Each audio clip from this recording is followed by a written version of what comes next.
his daughter's graduation from Boston College.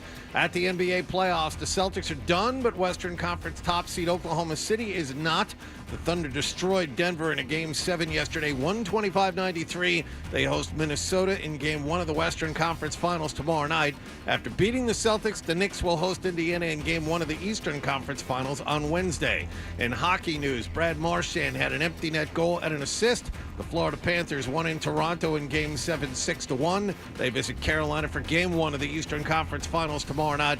Out west, it'll be Edmonton at Dallas in Game 1 on Wednesday. And in golf, Scotty Scheffler bogeyed 18 to finish at even par 71, but he still won the PGA Championship by 5 shots down in Charlotte. It is his 3rd career major victory. Sports Hub headlines are brought to you by Catches Law. At Catches, they specialize in helping those who have been injured not only from a one-time incident, but from a lifetime of hard work and labor. Does this sound like you? Visit CatchesLaw.com. I'm John Wallach at Boston's Home for Sports, 98.5 The Sports Hub. Your next update at 6:30. Listen to it, laugh at it, get mad at it, agree with it, argue about it. It is Boston Sports. Boston Sports. And it is all we do. 98.5 The Sports Hub.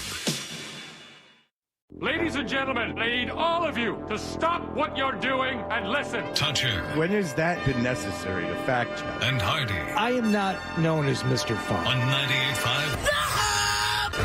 Hey there. Sarge GPT leading up. Let me hear you say, "Bo, bo, bo." Crush me, mommy. Say my name. I'm a robot. I'm the son of the Pope. I'm a goddamn drag! Yeah, good luck, dude. Nothing like a good tushy. I love you. And I think you know that. Excuse me? Toucher and Hardy. Watch Daddy and Uncle Freddie. Knocking back some fun. Having some fun. On 98.5 The Sports Hub. Let's go. Go ahead and kill him. He's dead! And how many times have you heard Jim Cott on this show? He's dead!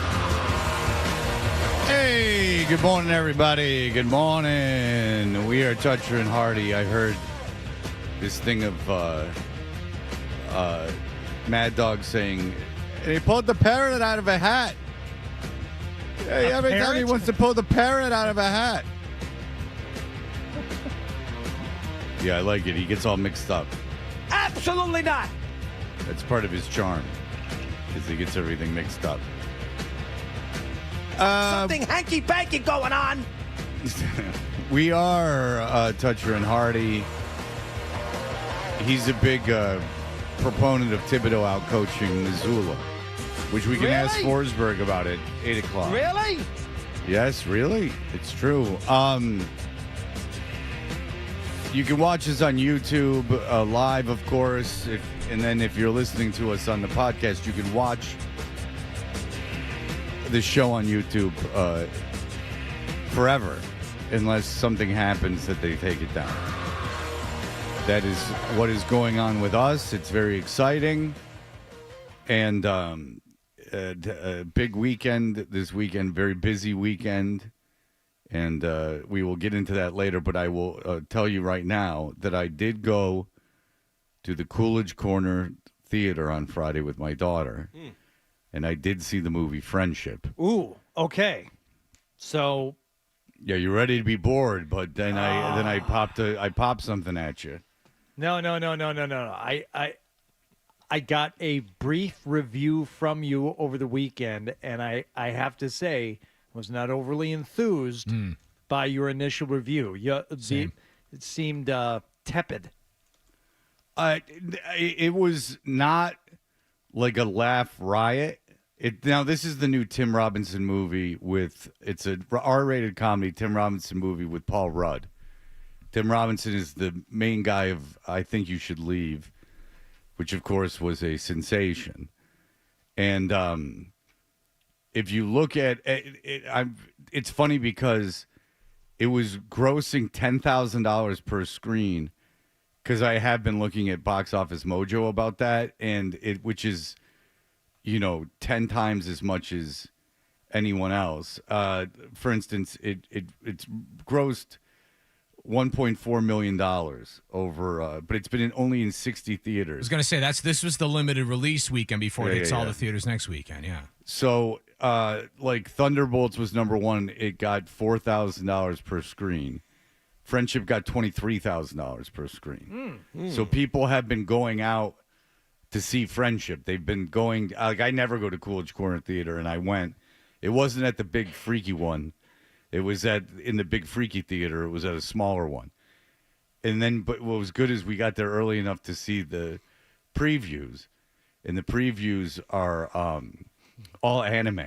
They big anime place. Great. They love anime. And I have so much from this weekend. I was with Adolfo for a long time on Saturday. Saw the picture of you two kids. He came to my son's game. There was a lot going on. I have a lot to talk about.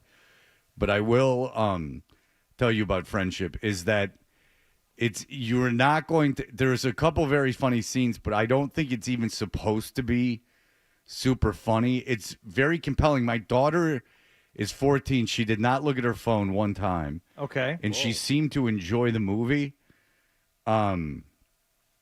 which is really surprising to me because it's kind of weird. But it's not weird in a like Lynchian kind of way. Like it's not weird to be weird kind of. Everything is grounded in reality. It's just strange. Like the main character is really strange. So it's not one of these super bizarre things that is you go, I know how they made that. They just made it super weird to be weird. It's not like Tim and Eric. Okay. I can say that. It's not like a Tim and Eric thing. Because they had a show called Bedtime Stories after they did awesome show, great job, and that was. I see the trailer for this Friendship, and it reminds me of that particular Tim and Eric. I have product. no idea what that is. How much is the movie like? I Think You Should Leave. Like, is it similar to that kind of awkwardness? Yeah. Yeah, but he didn't write it. Tim No. Robinson didn't write it. No. And neither did the other guy from I Think You Should Leave, the little guy with the beard. That's the team that did I Think You Should Leave. He didn't write it. At the end, it says who wrote it and directed it, and it's not him. It's some guy I've never heard of. But it is, yeah, I mean, he's playing the main character, so it's a lot like I Think You Should Leave. But it's not, like, you're not going to go there and, like, laugh like a ton. There are a couple scenes that will make you laugh.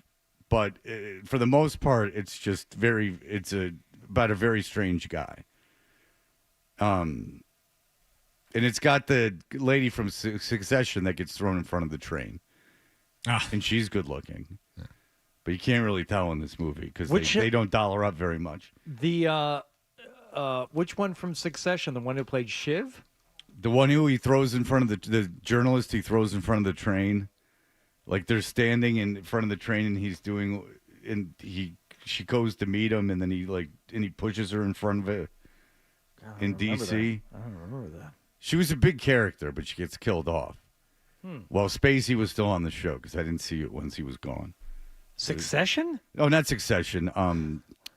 The West Wing. No, the one where he plays Usual Suspects. American Beauty. House of Cards. House of Cards. Oh, okay. The good lady from House of Cards, not Succession. My bad. Whoopsie-daisies. I wish I could have thought of 2 more Kevin Spacey movies really quick. Yeah, Swimming with dumbass. Sharks. 7. 7. The one with Way worse than getting pushed in Dennis front of a train. Leary. Where the what was the one with Dennis? The Ref. Oh, yeah. He was in The Ref. All right, so I'm going to go see it, A, because I'm a fan of his to begin with, and B, I have a feeling, just based on what you said, and based on how I've used some of his other stuff, this is a movie that you see the first time and that you will enjoy it more upon reflection and maybe on repeated viewings. Because the only thing I like more than seeing a movie is seeing a movie more than once, if it's a good movie. I think that's fair to say. Yeah. I think that there's probably stuff that I didn't realize because it was the first time I was seeing it. I would suggest seeing it in a theater, though, because you're going to be very tempted to check out if we're in an area where you have to be watching it. Right. Okay. Did you know the Coolidge Corner Theater is a non-profit theater? No. However the hell that happens. right. Oh, Oh, yeah, that's of course, awesome. Adam. You know that. That's awesome. Adam knew Good that. for them. I didn't. Even though Adam knows that. Yeah.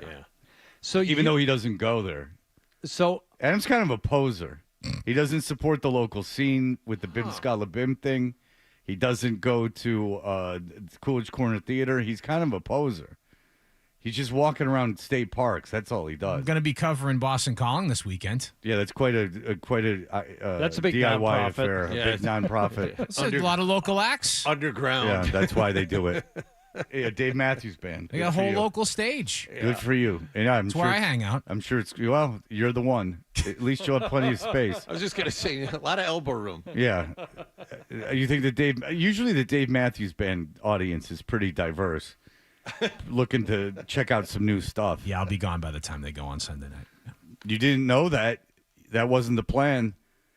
You didn't know if you were going to work Memorial Day because you thought you were going to be all Dave Matthews Band out.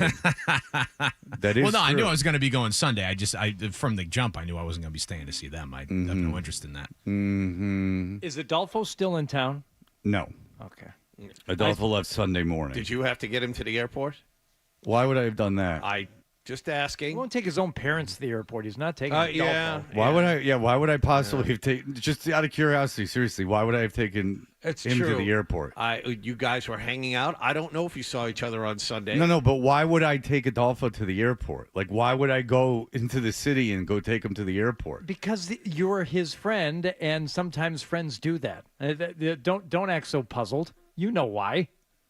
That's on me. Hardy's right. You don't take your. So I parents would to the go. airport. I would go to the hostel and go. You pick him wouldn't, but some people would. Now, why John would ask you Yeah. is I didn't perhaps re- I the didn't read- larger Up. question. So if I you didn't know read the someone room. who happens to be in the same city that you're at, your job is to take them to the airport. Sometimes people do that. If you were friends with them, that happens occasionally. But you're right. I should have read the room. You're right. Fred wouldn't Let me have ask done you that. something, You Wally. wouldn't have taken him to the airport either. No, I if you wouldn't had a have. friend who you saw one time during a weekend while they were here not to see you, you would have gone, hey, you need a ride for the airport on Sunday? First of all, I couldn't have. But second of all, you would have gotten up on a Sunday morning and gone to the city, picked him up, and taken him to the airport? That's ludicrous. No, I wouldn't have. Of course you wouldn't have. I wouldn't have. Now, John, see And neither would he. you're out of here like a cannonball on Fridays. Yes. You're the first one out of this place. Yep. So did you see Adolfo in the hallway, or even better, walking outside when you left the building on I Friday? did not. No. I did. Really? I did as well. Oh boy! And it's so Hardy texted me on Friday. He's like, it's uncomfortable to see Adolfo, and it was so funny he did that because I saw Adolfo too. So when I was pulling out of the garage, no one was behind me, and I saw Adolfo walking. So I stopped before I left the garage so I wouldn't have to pass him. But he wouldn't leave the sidewalk to walk, and he's 390 pounds, he told me. Okay. So he's not he's really got to lose weight.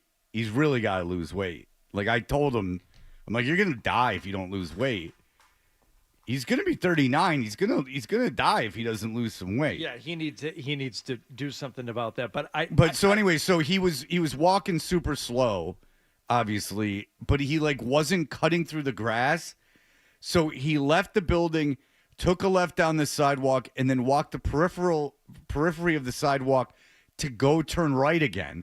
Like most people would just leave and walk across the grass. No. Yeah. No, he did a box. He was ambling. He moved so effing slow. That's a guy with nowhere to go. That's Exactly. a guy with absolutely Right. no plans and nowhere to So go. Hardy, pick him up, take him to the airport on a Sunday morning. The point he's making is when you pass him, he's got to get into the city somehow, and he's in Waltham. I don't know where. I texted to Fred. It was very awkward driving past Adolfo while he was walking down the sidewalk to God knows where, and I drove past him. Now, Fred, in my defense, and in yours also, he was on the north side of Main Street walking west. Okay. I was in the eastbound lane. So without pulling a very dangerous U-turn, Sure. I would not have been able to get over to where Adolfo was to give him a ride. No, that wasn't my experience. My experience was he was to my right while I was leaving the parking lot. Trying to give you an out.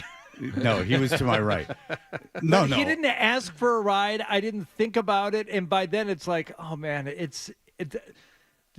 that is maybe the greatest perk of this job in relation to other jobs that I've had. You get a real weekend. You're out of here at just after 10 o'clock on a Friday morning. You don't have to be back until Monday morning. You've got really 2 full days to yourself. Enjoy them. And I just I can't do it. I don't know where he's going. I don't know what he's going to want. I don't know. I can't do it. I can't do it. Well, I didn't ask him to come to the station at all. I didn't ask him to come into town. I spent pretty much all day with a lot. I've spent 6-7 hours with him on Saturday. What'd you guys do? We went to. I had to drop Milo off 2.5 hours before his game out in Groton, so I took him out to breakfast. But I'll get into it later. But I spent a lot of time with him, but I'm not gonna. No, I'm not. I'm not driving him into the city to his hostel by North Station. I'm not going to do that. That's crazy. Friday after work, go drive into the city and drive around into the North Station area and drop him off and then come home. I'm not doing that. That's insane. I didn't ask him to come. It's not like I went. When I asked him to come to the station, I put him up in Waltham. I paid for it. I paid for his ticket. And I drove him back from work. But I didn't ask him to come in. Why didn't he ask the concierge at the hospital to send the car for him? You should have heard him and Milo in the car when I told Milo about the hostel. I mean, I don't think it's a limo, but they must have town cars. Yeah, they have a town car. Yeah, they have a VW van with kittens in it. Freaking hostel. You're gonna have to come with me you couldn't make it up with Adolfo. You could afford the plane ticket. You can afford to eat and do things and buy tickets to things. You're going to stay at a hostel. He's got, what was it, YouTube Plus, whatever it was. Yeah, you can afford YouTube Plus and 2 different phones and his Dick Tracy X-ray Ray-Ban glasses. Just play white noise. I'm good. But I'm going to stay at a hostel. Yeah, I got to remember all this stuff. His glasses. Yeah, he wears Ray-Ban glasses with a camera in them. Which, by the way, I saw at a store at the shops at the Prue and put them on. I'm like, oh, these things are really cool. These are the things Adolfo has. Holy crap, they cost how much? But by all means, stay at a hostel. Yeah, he wears glasses with a camera in them. Those are his glasses, but they're not prescription, and he needs glasses.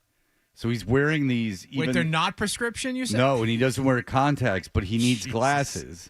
But he loves them so much that he bumps into things. Well, yeah, he just wears them. I don't know what's going on with him. His life is fascinating. He did end up getting a ride.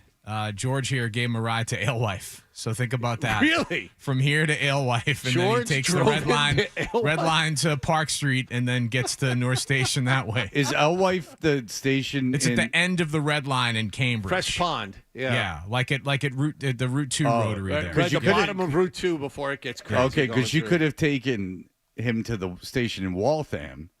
Yeah, there's a red line station in Waltham. Well, he could have taken. Well, no, he could have taken the bus. Like he literally just could have looked up a bus schedule and taken a bus from Waltham down into. No, Brighton. that's how he got here. Oh, he took the bus. But I mean, I don't know why he took him to Cambridge. It's just funny that that's what he thought. The George closest lived in stop Cambridge, was, and then no, and then so he paid. If you look at mapping it out, he couldn't have chosen a farther away route to take him back to where he was. Yeah, because there's a red line stop in Waltham, or there's a train stop in Waltham. I mean, there is. It's right by Prestige Car Wash. Prestige Car Wash. Yeah. Yes. Yeah. So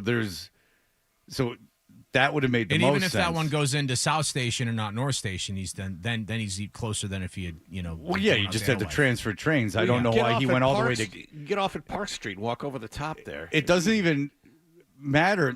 I thought George lived in. I don't know why he would make George drive to Cambridge. That's a huge pain in the ass to get to the city. Yeah, be better off just going into the city than going to Cambridge. You really would be from here. What do I know? Yeah, maybe that's the way to do it. That's so funny, George. Take me to Cambridge. Out of his way to take traffic me to Cambridge to Alewife. Take me to boy. Cambridge. I want to see some Oh boy. Tufts chicks. I got a lot in common with them. So much in common. All right. Well, yeah. So go see Friendship if you like rated R movies, rated R comedies. They don't make them anymore. Yeah, it only played at 60 theaters over the course of the weekend. Thunderbolts played at 4,000 theaters.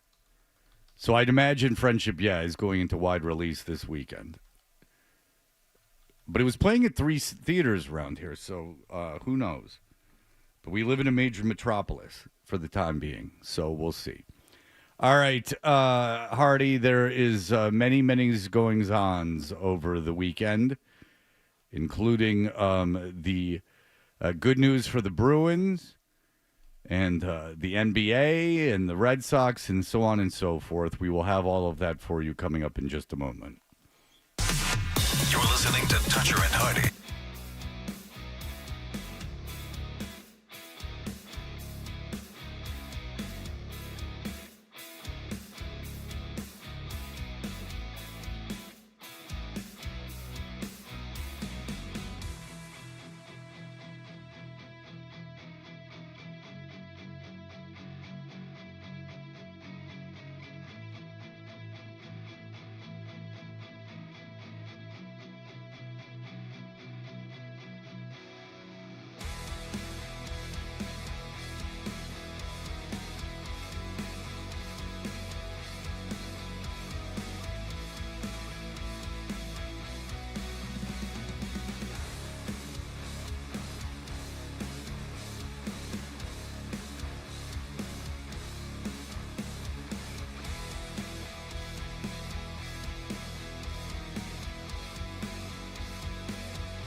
There you have it.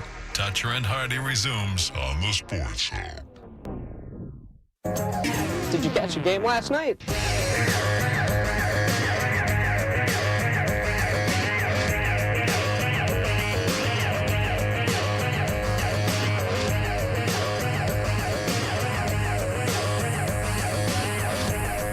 Hey, we are Toucher and Hardy. What happened last night is brought to you by Leonard Hair Transplant Associates, where your hair doesn't have to be a game. What happened? So change your lettuce and change your life with Dr. Matthew Lepresti at 1-800-GET-HAIR.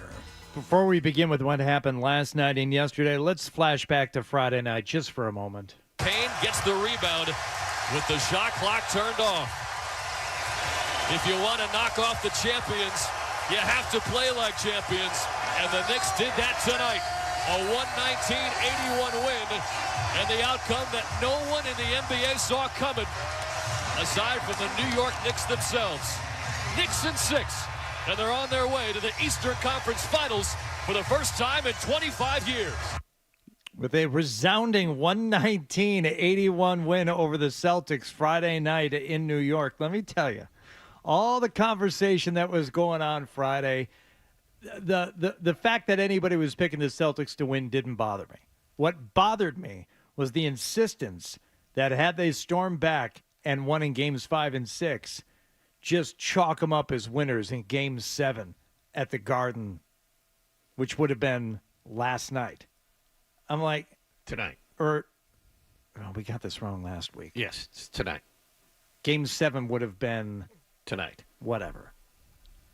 No, I have no faith in the Celtics' ability to close things out in a game 7 based on A, history, but B, you get a big bump for what you did in game 5, and you get props for showing up and taking care of business. But we've seen it so many times. We've seen it from this team. You see it from other teams. You lose your key player. You lose your best player. You rally around that fact, and you go out there and you storm to victory. Mm-hmm. To think that you're going to do it one more time, all right, who knew what was going to happen on Friday night? But when it comes down to it in a Game 7, no. I wasn't confident the Celtics wouldn't have been able to do it. And, boy, did they turn into pumpkins on Friday. What an absolute shellacking that game was from start to finish. I don't know how long you lasted. I by the time that final call happened, I had long tapped out of that game. I was gone. I will say was waiting to see if Joe Mazzulla was going to start Luke Cornett, and he did. And Luke Cornett turned back into Luke Cornett, who was the third big on a good team. Bill Walton? Many, many years. The Bill Walton of this team, Yeah. the Luke that would Now, it will. In fairness, will Game 5, I was a little skeptical, but will Game 5 of that series be forever known as the Luke Cornett game, as Sean Grandy said at that time? Yeah. Oh, I think so, absolutely. Yeah, you got to figure that that's not hyperbole or building something up too much. Game 5 will always be the Luke Cornett game, so we'll all recall. Will forever be remembered as the Luke Cornett game. Yeah, you jackass. Yeah, that's exactly what it will be remembered as. Not the game that Tatum got hurt and everything fell apart, and that it was the end for this particular brand of Celtics. It will be known as the Luke Cornett game. Yeah. That's not getting too caught up in the moment. No. That's the Luke Cornett game. Luke around and find out. I'd give them that. At least other people do that. I don't know how many people go, that will be forever known as the Luke Cornett game. Everything has to be built as something. Everything has to be built up. That got the series to 3-2. In a series, in a game that you had lost, the game before that, you had lost Jason Tatum. So now the Knicks go on to play the Indiana Pacers. NBA network executives, fingers crossed, can we get an Indiana-Oklahoma City final, please? Even better, Please. we have to wait. Oh. The Eastern Conference Finals don't start until Wednesday. Well, the NHL's pissed because they don't get Carolina-Winnipeg, which is what they want. But they do get Carolina-Florida, which is an exciting brand of hockey for them. Yep, second time in 3 years they get that. Yeah, Carolina, Florida. That's going to be everyone's going to be glued in. Great. Now I could care less. The Bruins got what they needed out of the thing, and now who cares? What about the series that did go to a Game 7 between the Oklahoma City Thunder and the Denver Nuggets? Denver showing off early, second half, went the other direction. Fires the three straight away. It's online, tumbling in there. Cha-ching, a Thunder money ball. SGA's got 35, and the Thunder have a Game 7 win, up 114-76, 7:40 left. Timeout, Thunder. What? Do they sponsor every three-pointer? The guy's been saying that for years. I have no idea what the sponsor is. No idea. We play it one more time. Yeah, I'm going to need to hear it again, too. Fires the three straight away. It's online, tumbling in there. Cha-ching, a Thunder money ball. SGA's got 35.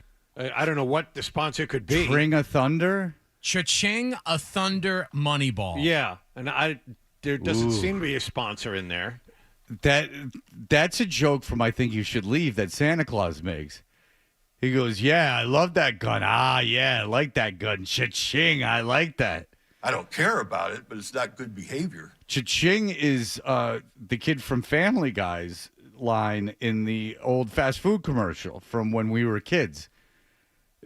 Seth Green, who's my age. I think he might be a year older than me. That's a deep When pull, he yeah. was a kid, he would go cha-ching. Do you remember? He was a fast food. You guys don't remember the catchphrase cha-ching? Well, yeah. Yeah. Yeah, well, that's old, is what I'm saying. Yes. That's probably 30 years old. So Mike Pinto has been doing this now. 35 years old, maybe. Okay. So here's a story from the Oklahoman. It said, if anybody can work solo, it's Thunder Radio voice Matt Pinto. Entering his 19th NBA season, he's comfortable going solo, cha-ching, that's a Thunder money ball, which is as close to his signature call as he has. This is from 2008, this story. When he was just moved to entering. Oklahoma City from Seattle. So how old is this guy? He's 105. He's still there a while. and then he goes, "What's up?" He goes, and that's another. Where's the beef? Oklahoma City Steel. Where's the beef? He's using cha-ching. Right. Cha-ching, yeah, I like that gun. That's a good gun. Cha-ching. Santa Claus. Mike Pinto. I can't stop crying. Has been there since 2007. From 90 to 97, he was the voice of the Charlotte Hornets. Oh, wow. He's had his true choice of great NBA jobs. All right. So there you go. Oklahoma City would go on to win 125-93. Nikola Jokic after the game from the losing team. I mean, we didn't, so obviously we can't. If we could, we will win it. So I don't believe in those if stuff. So we had the opportunity, we didn't win it. So I think we can't. Did you see who's a big fan of Nikola Jokic, Fred Toucher? I did not. Oh, I saw this. I sent you guys a picture this morning. The Yager posing in a Jokic uniform. Did he have a shirt on underneath it? No. Yeah, he did. Yeah, the Jokic. Jokic is just like, I want to go pet my horses. Let me pet my horses. I do not wish to play anymore. I wish to pet horse. That's the great thing about Jokic is he doesn't care. He just goes home. I'll never forget when he won his first MVP. He wasn't in the States to accept it, and so ESPN had to zoom in with him from his property in Europe. He was in the stables, hanging out with his horses. Yeah, he's just like, I don't care. He's like, I want to go home with horses. They understand the Jokic. Yeah. He Okay, speaking of don't care, do you care at all who comes out of the West? I only care in that I would rather watch SGA in the finals, but I really don't even care about that. Would you rather watch him over Anthony Edwards? A little bit. Not a ton. Yeah, I could go either way. I haven't seen him as much, and I'm, I guess, more interested, to watch that. But Anthony Edwards is a more spectacular player to watch. SGA is more, I don't know what you're going to call it, fundamentally sound, but he's better. Great offensive player, a better offensive player than Edwards. Edwards jumps out of the gym. That's not SGA's game. He plays closer to the floor. So that's the difference. Well, I mean, SGA is a better player. Yes. So you would. No, I don't care. and I don't care who wins in the East either. Oh, I'd like to see the Pacers beat the Knicks. See, the Pacers are just so boring, and that's just such a boring town. Only for the Knicks to lose. Exactly, but I don't even care enough about the Knicks now. The Knicks fans, they've embarrassed themselves so much that they can go ahead and win the thing if they want to. That area around Madison Square Garden after they won, it was like Fenway Park when the Red Sox won the World Series. You know what I'm saying? 2004, they had won the World Series, and they flooded Kenmore Square, and it was wall-to-wall people around Fenway. That's what it was like outside Madison Square Garden for about 3 hours after that game on Friday. I really don't understand it. Again, I don't understand where that like kind of cool urban cynicism has not somehow filtered into the Knicks fans. Like, you assume that this is New York City, this is East Coast, this is not, you don't just put on pom-poms and go out and wave for everything. You would think that there would be some sort of... People from New York wear that particular badge with pride. Oh, it might be big, but it's New York. It's not big here. Remember they had a Super Bowl at MetLife? And we talked to all the people that were in New York. It's like, you can't tell the Super Bowl's here. Right. Well, yeah, New York is... the most important city in the world. New York is most cool things come out of New York. It's just the case. Cultural things come out of New York. It's supposed to be cool, but the antithesis of cool is getting all worked up over anything, much less this. Winning games in a conference semifinal. Yeah, dancing around like a bunch of dopes. Yeah, dancing around in Knick jerseys, like after dorks. a semifinal game. They seem like nerds. Like, all the guys that are on TV are nerds. It's very disappointing to me. I used to like it when the Celtics would play the Knicks because it meant that the national talking heads are all Knicks fans, and so that there would be like a lot of attention paid on it. And, generally those guys who cover sports have a general cynicism about them because they have to cover sports and it's their job. So you get naturally cynical. And so I enjoy that.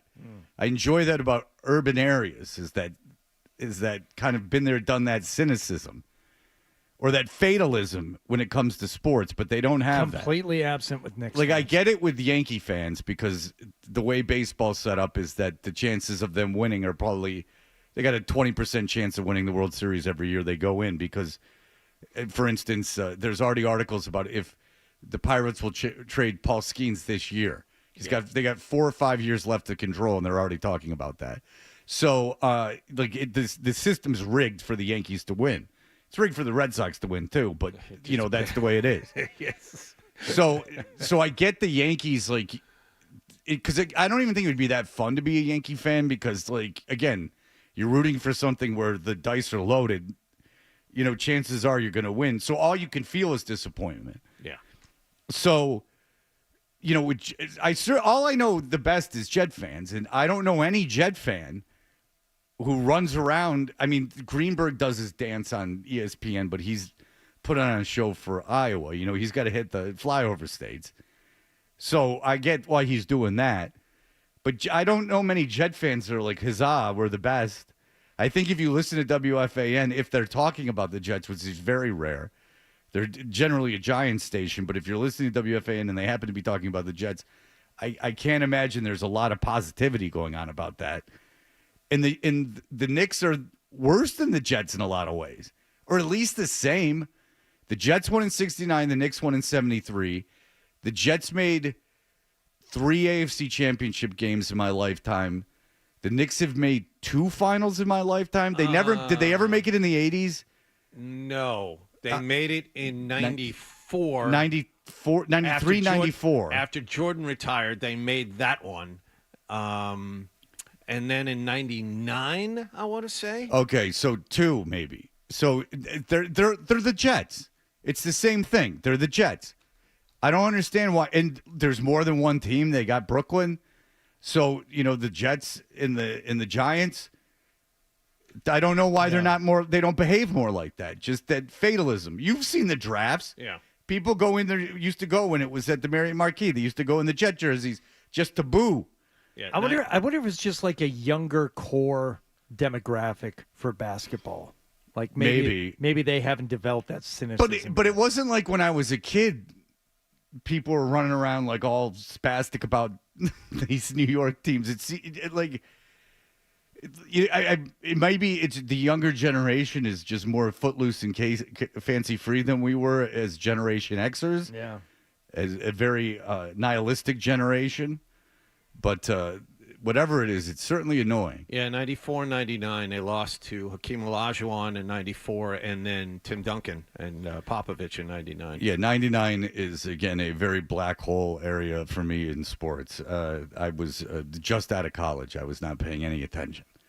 Yeah, and the next year was after they lost in the finals in 99, they went to the Eastern Conference Finals in 2000, lost to Indiana, and Bird is the head coach. Yeah, 93 to about 2001, I'm out. I don't know what went on. I was barely paying any attention. All right, we will be back. I had things to do. Sure. I had a life to live. Mm-hmm. It's when I was a kid, I had nothing to do, so I was very into it. And then when I got probably about my mid-20s, I had nothing to do again, so I got into it again.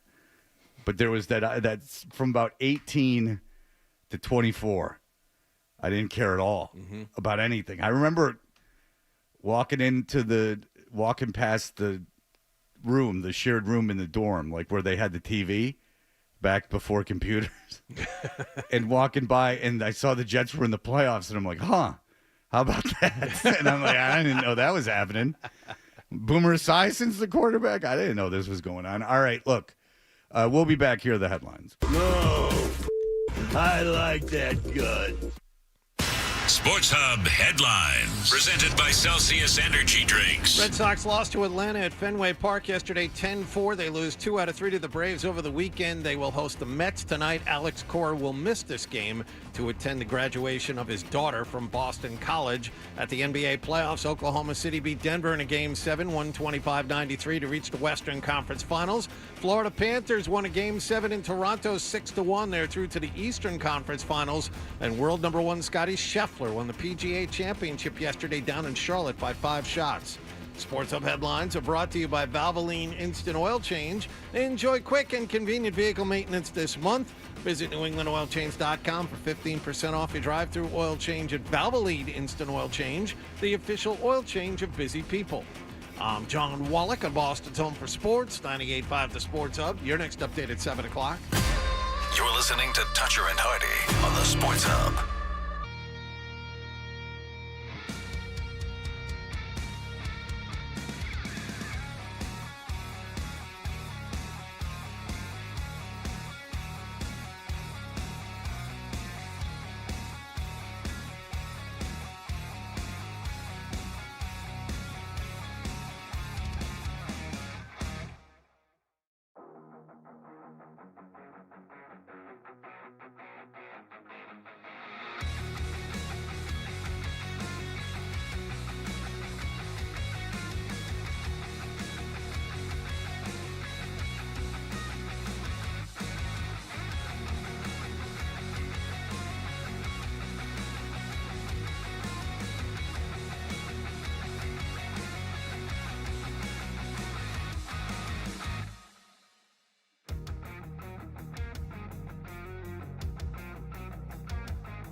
More music in the morning. Never had to knock on wood, but I never had it yet. No, you said you didn't want to hear more music in the morning. Okay. Here's more Toucher and Hardy on the Sports Hub.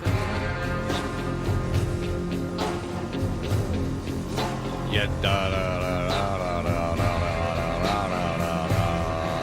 we are Toucher and Hardy with ominous music playing in the background. Hello, what else is going on, Hardy? Rob the Hardy Pool. Oh, thank you. Or as Felger calls them, Robbie. Bobby. When he's Rat Pack Felger. When he's bebopping and scatting around. It was great because I don't really know Felger that well. And from what I hear on the air, it's funny because Felger will say, like, I heard him say, like, I don't want, the best thing someone can do for you is, like, not invite you to anything or to, like, like, I don't want to go to your wedding. Don't invite me to your wedding. But then he's out all the time. I find him to be a mystery wrapped in a riddle. He doesn't want anyone bothering him, but here he is out and about. He's on Nantucket. He doesn't even want to have one practice pickleball session with me. He just wants to show up, take on Gronk and Edelman cold. And he says he hasn't been playing. Can't do it, Bobby. But I meet people. Elite hand-eye. I meet people all the time that hang out, that say they hang out with Felger. So, and they're usually very wealthy. So I'm wondering if Felger doesn't want to hang out with people, or he doesn't want to hang out with people without something, a little bit of juice, without some kind of upside. This is a man who knows the Kennedys. Interesting. You know what I'm saying. Oh, yeah. He's got that toy drive. That's Kennedy's situation. Hello. Kennebunkport. There was a Hyannis. Oh, Hyannis. But that shows you what I know. The other way. Yeah. It shows you what I know. Marcy was in Kennebunkport over the weekend. And she goes with friends like every year. I'm like, why? Friends. To do what? Yeah. My wife was with her friends. They're having a dinner. With her friends. Yeah. And a guy. With her friends. And another guy. And a guy. And two guys. And two guys. Florida Panthers, Toronto Maple Leafs in Toronto last night for Game 7. Now, Florida did jump out to the 3-0 lead after 2 periods. Is the game over? Probably. Didn't really feel over, though, until this goal. A turnaround shot, they scored! It's Reinhart from the high slot. He lets it rip. He wasted no time, and the Panthers have a 5-1 lead with 10:36 to play here in the third. Sam Reinhart adds to the lead. This game is in Toronto, by the way. Yeah, 5-1 and midway through the third. It felt over. over. It felt over before God. that. It was, and they would have been 4-0, except I believe they took a goal off the board. But I might be mistaken. There was Max Domi got on. Here's why I didn't think so, because Domi got on the board and made it 3-1. Yeah. In early in the third. Now, Florida turned around and scored almost immediately after that, with inside a minute, to give them a 3-goal cushion again. But you're thinking, all right, if Toronto does it again, then it's a 2-goal game, and you still got half a period of hockey left. So that's why I say Reinhardt's goal to make it 5-1. That's when it felt over. It's Toronto. It's a big game. They were going to lose spectacularly. Yeah, Florida scored those 3 goals pretty quick. They one after another. Like it was nothing going into the second, and then they scored 3 goals in pretty rapid succession. It was, the building was not alive. The NHL's got to be like, Jesus Christ. Sense of foreboding. Yeah. Yep. Yeah, what's going on now? I mean, they got nothing. They got no juice. So a Top lot seeds are out. A lot of Bruins fans watching to see. They're glad Winnipeg's going. Yeah, if Florida is going to make it into past this second round here because of the Brad Marchand trade, which now makes that trade move up to a first rounder. Yeah. Tactically, not yet, because Brad Marchand has to participate in 50% of all the Florida playoff games. If Connor Ryan did the math on this, apparently they have a max of 26 playoff games they can play. Marchand, after last night, has played in 12. Oh, So it's all but done, but technically not. Well, they done. play. Did he not play in one playoff game? No, he's played in all. Okay, so they games, I played think. 13 games. Okay. And So- maybe I'm looking at the wrong kind or maybe you're looking at before last night's that game. could be, yes. Before Yeah, because last they night's played. game, so. They played in 13 games. There you go. And That's so that's deduction, Wallach. Well done. All right, so there's Spectacular. 8 games left. If they played in 13, that's a total of the most that they could play. Well, there's a possible 14 games left. So 14, they played 13. Yeah, he's done it. Yeah, so he's He done it. So just they got the crossed first it round last pick. night. So it is a conditional. It's a first round pick Jesus, in John. 2007, It 2027. was such a simple point. Yes. And then you really, not yet. Yes, I've completely ruined the vibe. I apologize. Well, you just made things more I complicated see. than they had to be. Okay. How's Brad Marchand feeling about all this? When you win a cup and you play in some of the games that this team played in last year, like these are not high pressure games. You know, when you're playing for an actual cup and you give up a 3-game lead and then you're in game 7, like that's a high pressure game, right? Is that Marchand? Doesn't sound like That's it. Carolina. That's California Marchand. Right? So, you know, in game 7, second round, yeah, it's a high pressure game, but it's not compared to some other games that guys have played. So when you actually look at that, and then when you see the pressure that Toronto faces and All right.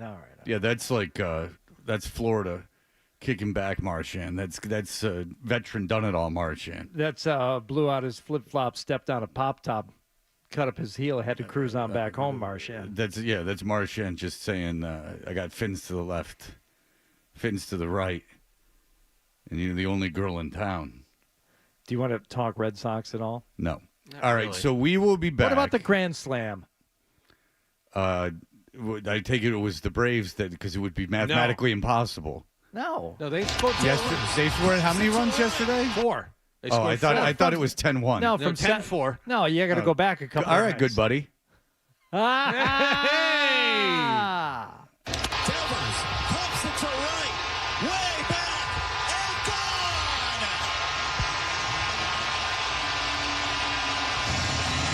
His first career walk-off home run. Oh, that was Saturday. That Yeah, I was said we got to go back a couple of nights. going to say, what do you? I didn't. Whatever. This is all soiled I now. wanted to focus in on the game they won in the series. Oh, okay. They dropped 2 of 3 to Atlanta at Fenway Park, and 2 games under 500 again. That's where they are. Yep. I don't know. John ruined the vibe with his whole Marchand crap, and then I got all lost in the shuffle. I see. Okay. All right. Well, very good. Now you know that if you didn't know that the Red Sox lost 10-4. And there was a grand slam at one of the other games this weekend. Saturday, there was a grand salami.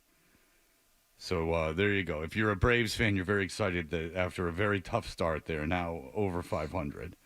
So you have that going for you if you're a Braves fan. best news of the morning is we did not get to any of the PGA championships, so we will carve out big chunks in the 7, 8, and 9 o'clock hours to talk about Scotty Scheffler's win at Quail Hollow. On this very station, they're going to programming earlier on Saturdays, and I was showering to go out Saturday night, and I heard the national show open, WN to the B to the A. And they started, and they said, they got going, and one of the guys, it was 2 guys, and one of the guys said, I'm wearing Real Men Watch Girls Sports shirt right now. And the other guy, they started talking about the WNBA, and they couldn't have pulled that ripcord sooner. They started talking, and they must depend on phones because they looked down, and they couldn't have backpedaled out of that as quicker. The guy's like, Caitlin Clark's the whole reason there's a league, and the other guy was incredulous about such takes. And then they were just like, okay, well, NFL experts, so-and-so's coming in.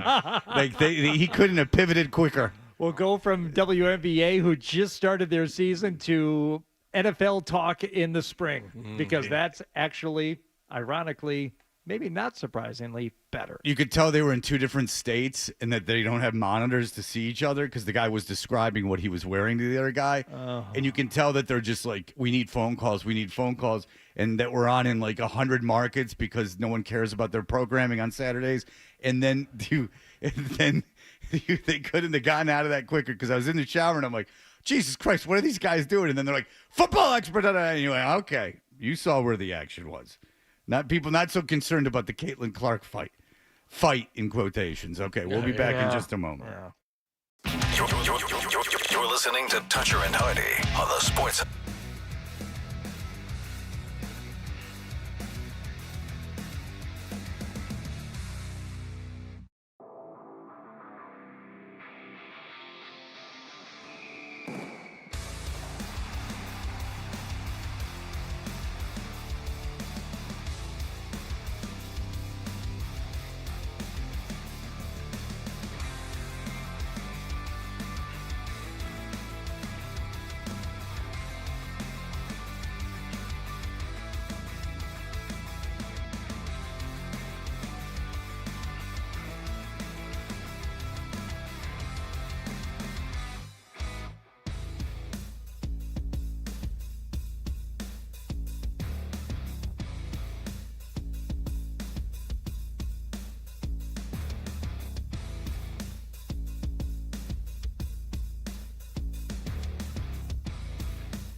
by Celsius Energy The Drinks. Atlanta Braves beat the Red Sox for a second time in 3 days yesterday, 10-4 at Fenway Park. Brian Bayo didn't make it out of the fourth inning of this one. He suffered his first loss of the season. Rafael Devers accounted for the Sox offense for the day with a third-inning grand slam. The homestand continues against Juan Soto and the Mets tonight. Alex Cora will miss this game to attend his daughter's graduation from Boston College. Without the Celtics, the NBA playoffs continued yesterday. Oklahoma City advanced to the Western Conference Finals. Carroll 125-93 home win over Denver in a Game 7. They'll host Minnesota in Game 1 tomorrow night. Indiana will visit the Knicks for Game 1 of the Eastern Conference Finals on Wednesday evening. The Florida Panthers won in Toronto in Game 7, 6-1. They visit Carolina for Game 1 of the NHL's Eastern Conference Finals tomorrow night. Out west, it's Edmonton at Dallas in Game 1 on Wednesday. The Patriots will hold Day 1 of voluntary OTAs today in Foxborough. And world number 1 Scotty Scheffler won his third career major yesterday. He coasted to a 5-shot win at the PGA Championship. Sports Hub headlines are brought to you by Gem Plumbing.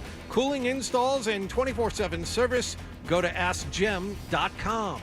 I'm John Wallach at Boston's Home for Sports, 98.5 The Sports Hub. Your next update at 7:30. Here we go. Boom. I win. Kaboom.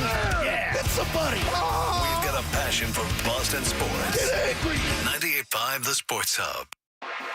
Half toucher, Dressed like a gorilla. half Hardy, A big, beautiful ball of flame. and a whole lot of Boston sports. And I have had many offers to become an insider. That's one good thing about the Celtics and Bruins not being around is you get full Joe. That's exciting to me. You get full Joe phone. And tomorrow, Joe had a special guest on his Sunday show, which we'll talk about tomorrow. But we need a doctor. If you're a doctor and you would like to join us on the show tomorrow, we need you to fact check some information that was shared on the Joe show on Sunday. If you're a doctor, please email us. You can find our email addresses at Toucher and Hardy. But you have to be a real doctor. We don't need a fake one. You have to be a real doctor, and you might agree with the medical information that was shared on the Joe show. Not by Joe, but he had a special guest that was Sure. Yeah, we were talking about it this morning, and I've been friends with doctors in the past. I'm very reluctant to call upon them because you don't want to impose on any friendship or relationship. I remember one guy that I used to play golf with, and I had a medical question about Katie when she was real young. I'm like, God, I need an answer right now. It was about a dosage thing. We're trying to give her the medicine, but it was in milliliters as opposed to, units or something like that. And I'm like, I don't want to give her the wrong medicine. I remember texting him about it one night, and it was a while before he got back to me. Oh boy, this is a pretty stress-free situation we're putting the doctor into. This is I would really think just so. No. This is more of a fun thing. They're not risking their license. They're going on, and there's no agenda. You can Yes. just kind of. We're not asking about abortions or anything, or Yes. their feelings on cancer. This is a pretty yes or no. Is this information correct? Yeah. It's not. There's no stakes. You're not risking anything. This will cause no controversy. Yay or nay will cause no controversy.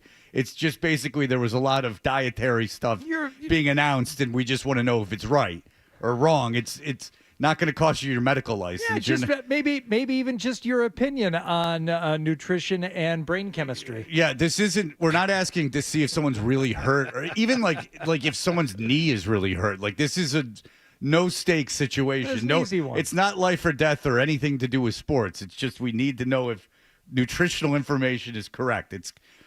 I wouldn't worry about your friendship. The only thing is that you're the one with all the friends out of all of us.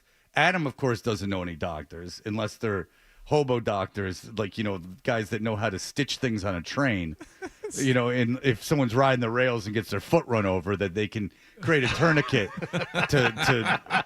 or ways if guys are ODing to naturally walk you through the woods and pick the right herbs to make sure we exactly get you all what healed mushrooms up. to not or not eat in quotations. There you go, foraging and such. Yeah, John's got a very low class friend base, I'd imagine, and I don't have any friends, so I'd be off the table completely. Adam 12's friends, just use the stick from your bundle. That makes a good splint. Yeah, exactly. How long cans can sit before they're no good. Or proper listen, canning those- technique. the How to Best make Buy- jam without getting Best Buy date is a suggestion. Yeah, it's to ward off scurvy, the best things that you might not think have vitamin C in them. But I have no friends, so I can't even tap into that. And you would think that I would have at least one or two. I don't feel anyone I can feel comfortable enough to put on the air. That's why I hang out with Adolfo Segway. So, congratulations to my son's high school team, Lawrence Academy. They triumphantly won the ISL championship yesterday, which is very tough to do in baseball. With that ISL, it's a very high level of competition. So, congratulations to them. There was a point my son was actually sent to the bullpen to warm up because they got to play 3 games in 3 days. And so they were really pulling the ripcord if they were going to put my son in. He's a sophomore. They got big. My kid looks like a baby on that team. There's 20-year-old kids on that team. There's double reclasses on that team. I'm not joking. I'm not lying to you. Oh my God! There's like 20-year-old kids. There's double reclasses on that team. There's 20-year-old kids. Are we talking about those 2 pitchers you were talking about? No, those are not double reclasses. There's a kid. They're all like reclasses. Okay. But there's a kid. I think that kid's 19. But he's fine. But yeah, they have 2 big star pitcher kids, and one of them's going to Duke, and he did a great job yesterday. He was a very gutsy performance from the kid, and they have another kid who's a Canadian kid, lefty, who had a complete game in the semifinal. Who threw a lot of pitches, very heroic performance. So congratulations to them. They're good kids. So anyway, I had to go out, and Milo has to be, these are playoff games, so Milo had to be there like 2.5 hours before the games, which is great, but they're in Groton, and so when you go, there's really no point in me going back, because if I go back, I'm just basically going to go home, like have a cup of tea and then come back. Like there's nothing I could do. So, I went out with my daughter on Friday night. Adolfo was here on Friday. I went out with my daughter to see that friendship movie on Friday night. And then on Saturday night, I was going to that Bim Scala Bim show where I said I would introduce the band. And they were very nice guys. But I didn't want to take Adolfo to that because he was going to his big Doughboys thing. Mm-hmm. So I went to that Bim Scala Bim show and introduced the band. They were very nice guys. They've been around since the 80s. The singer of Bim Scala Bim has a place in Panama, an island off of Panama. What? And now it's become this like ska island because a guy from the Scatolites has got a place there now, and they speak patois there. And the dude is a white guy from Boston, the guy from Bim Scala Bim. He's older than us, the singer, and he is so ingrained in the ska society and so familiar with Jamaica that he picked an island where they spoke patois, that French kind of mix-up language that, you hear, faking Jamaican guys like Snow, but I don't even think he was faking it because he was from like an area in Canada maybe that they spoke it, that he understands it so well that he sits there. I can't understand one thing people are saying. Yeah, exactly. Like he's no 311 guy. This guy's really out there. Yeah, he ain't from Nebraska. But he's out there in Panama, so it was interesting, and those were great guys. I met listeners there. They were very nice. Very, very nice. Good people. Mm-hmm. Good people. Love the show. Okay. They love the show. In fact, they said, Fred, you're the best. You should be. Every show should be Fred's show. They said, you're better than anyone. You were better than the band. I don't know. I don't know if it's true. When I introduced them, it was very exciting. They said, I wish you would have stayed up there longer. You were so great. In fact, I enjoyed you more than the band. They said. Congratulations. Thank you. I hear what you're doing. How about that? I'm doing Trump without being able to do the voice. Exactly. It's very. I got picked up on that. Yeah, thank you. I was being. It's my. I don't know if it's true, but they said. I don't know if it's true, but they said they said I don't know, but it's probably the greatest. The greatest introduction. But anyway, so I went to Adolfo. I said, I didn't hang out with him the last time he was here, so I said, do you want to go out to Groton with me? My son, I got to drop him off at 8:45 in the morning. I got to leave here at 8:45, drop him off at 9:45, and then the game's not till 11. Did you stay for the whole show? I did. Saturday night? Wow. I did because I went to. I felt like I should go backstage after the show, and now that I don't drink, like I got a very good I realized all the mistakes I made when I was drinking. I went to the show, and I don't know these guys, but they had a really good crowd that was at the Crystal Ballroom in Somerville. It looked sold out to me, and it's not a small room. And so I went and like I saw him before the show, and I was like, hey, and I never met him before, right? And so I was like, hey, you know, and they were all super really nice to me. And then I talked to them, and then I gave them time before the show, and then I knew I stayed. And then when I came back after the show, I waited like 10 minutes. I went backstage. I had a friend with me. I went backstage. I said, hey, great job. It was a pleasure to meet you. The guy's like, thank you so much for introducing us. I go, I understand that you guys they've known each other for like 50 years. I'm like, I'm sure you guys want to hang out. Like, it was really great to meet you. It was an honor to introduce you. Thank you. And they were like, oh, great. Thank you so much. And I could tell they were like, yeah, get out of here. And I was like, good. Mm-hmm. And I left, and I was on my way. Before, I would have been like, this party. And they would have been like, get this guy out of here. So that's one advantage, I guess, of not drinking, is that you can know when to leave. And so, but Adolfo was not drinking on Saturday. But so I said, if you want to go, meet me at my house at 8:30 in the morning. So somehow he took the train, and he ended up at my house at 8:30 in the morning. He said he had gotten up at 5. Remember, he was staying at a hostel. That's right. 12 bedroom. I come to learn 12 beds in the room he was staying in. There was 12. I think you're up at 5 no matter what when you're staying in a situation like that. But he was able to just get into that hostel on Friday Friday afternoon and just shut his eyes and take a nice slumber. on Thursday, right? He got here on Thursday. Yeah. So 12 beds in the room? 12 beds in the room. No, but he's got a capsule. He's got a capsule. He's fine. Yeah, it's fine. 12 beds. Some guy said you were interrupting too much. I wanted to understand how he got into the capsule. It's not interesting, I can assure you. But yeah, he was staying in a room with 12 people, and he wanted to so badly go to this Doughboys podcast. I haven't talked to him since then. So if you were at the Doughboys thing, I hope they were nice to Adolfo, because he spent all his money to go to that thing. They didn't charge him for the ticket, but he flew in. He was all jazzed up to go. But I guess friends went with him. But so I go, if you want to come with me, you can come at 8:30. So he comes at 8:30. We drive there. Now from 9:30, I don't get back until 4 o'clock in the afternoon. I'm with Adolfo that whole time. No chemicals. I'm just with Adolfo, sober as a judge. Because before, when I used to hang out with Adolfo, you were drinking and stuff. Yeah. He was like my right-hand man. But now, because when you're drinking a lot, it's nice to have a friend you can go, hey, it's 11 o'clock on a Saturday.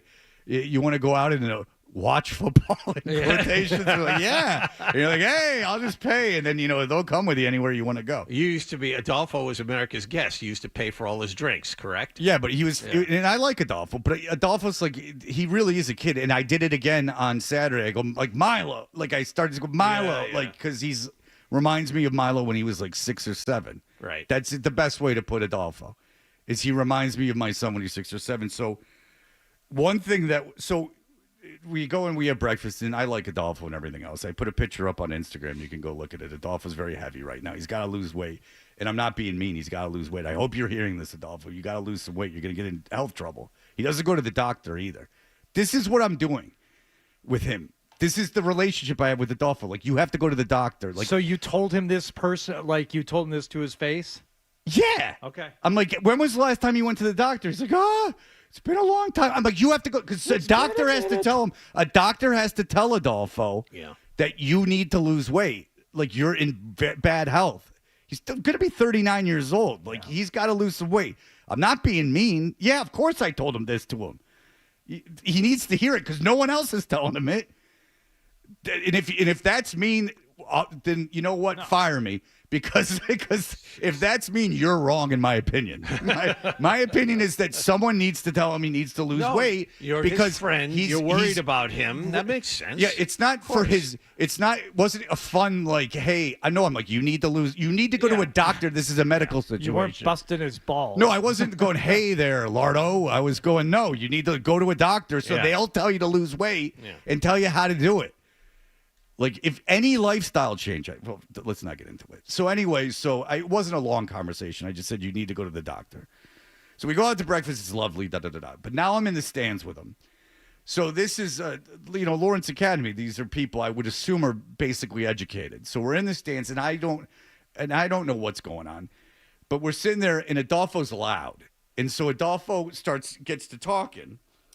And first of all, he's got these glasses on, as Hardy alluded to earlier, where this is going to take some time. You know what? Let's break, and then I'll come back. Do we really need to get into the Celtics? Forsberg will be with us at 8. Forsberg's going to be here at 8. Yeah. And you know. Plus, you can tell us everything about Adolfo, and I can tell you about the Oddities and Curiosities Expo because I did. Oh, you did go. I did go. All right, good. We all did things this weekend. How about that? How about that? We all lived lives this weekend. How about that? All right, we'll get to it. I apologize for taking so long to get into it, but let's break. It's going to take a while. People love Adolfo. We can talk about it. All right, we'll be back in just a moment. Toucher and Hardy. 98.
Now let's get back to Toucher and Hardy on the Sports. I was talking about how I went with Adolfo to my son's baseball game on Saturday, the semifinals of the Independent School League baseball.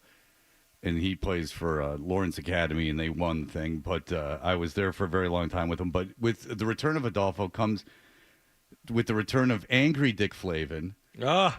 Dick Flaven, Wow. Who has since passed. He was the poet laureate of the Red Sox. But the angry Dick Flaven is alive and well. Hello, angry Dick Flaven. Good morning, a hearty good morning to you boys. How are you? Hello, angry Dick Flaven, poet laureate of the Red Sox. Wow. Former. The news of my washing dishes, I come to learn. He had washing dishes at a restaurant he compared to the bear. And then Adolfo suggested to me to watch a Japanese film about a toilet washer who it was a study on mindfulness to get into the headspace he was in when he was washing dishes. Oh. Well, he's come a long way from screening phone calls and pulling that cart down Calm Ave. I don't want to slow down memory lane too much, but Toucher, man, you're a teetotaler now, I understand. Yeah, that's right, angry Dick Flaven. I can no longer consume the alcohol. Well, I would have loved to have joined you for the BIM, Scala BIM concerts. I'm a big Scala fan, you know. Thank you, Mr. Carson.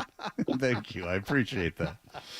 Well, I've been off, if you're wondering where I've been off filming the third season of Dirk Flavorwood, International Man of Mystery. All right, Dick play a certified crowd estimator who then has time to work on an affair of the heart or maybe solve a crime or some sort of mystery.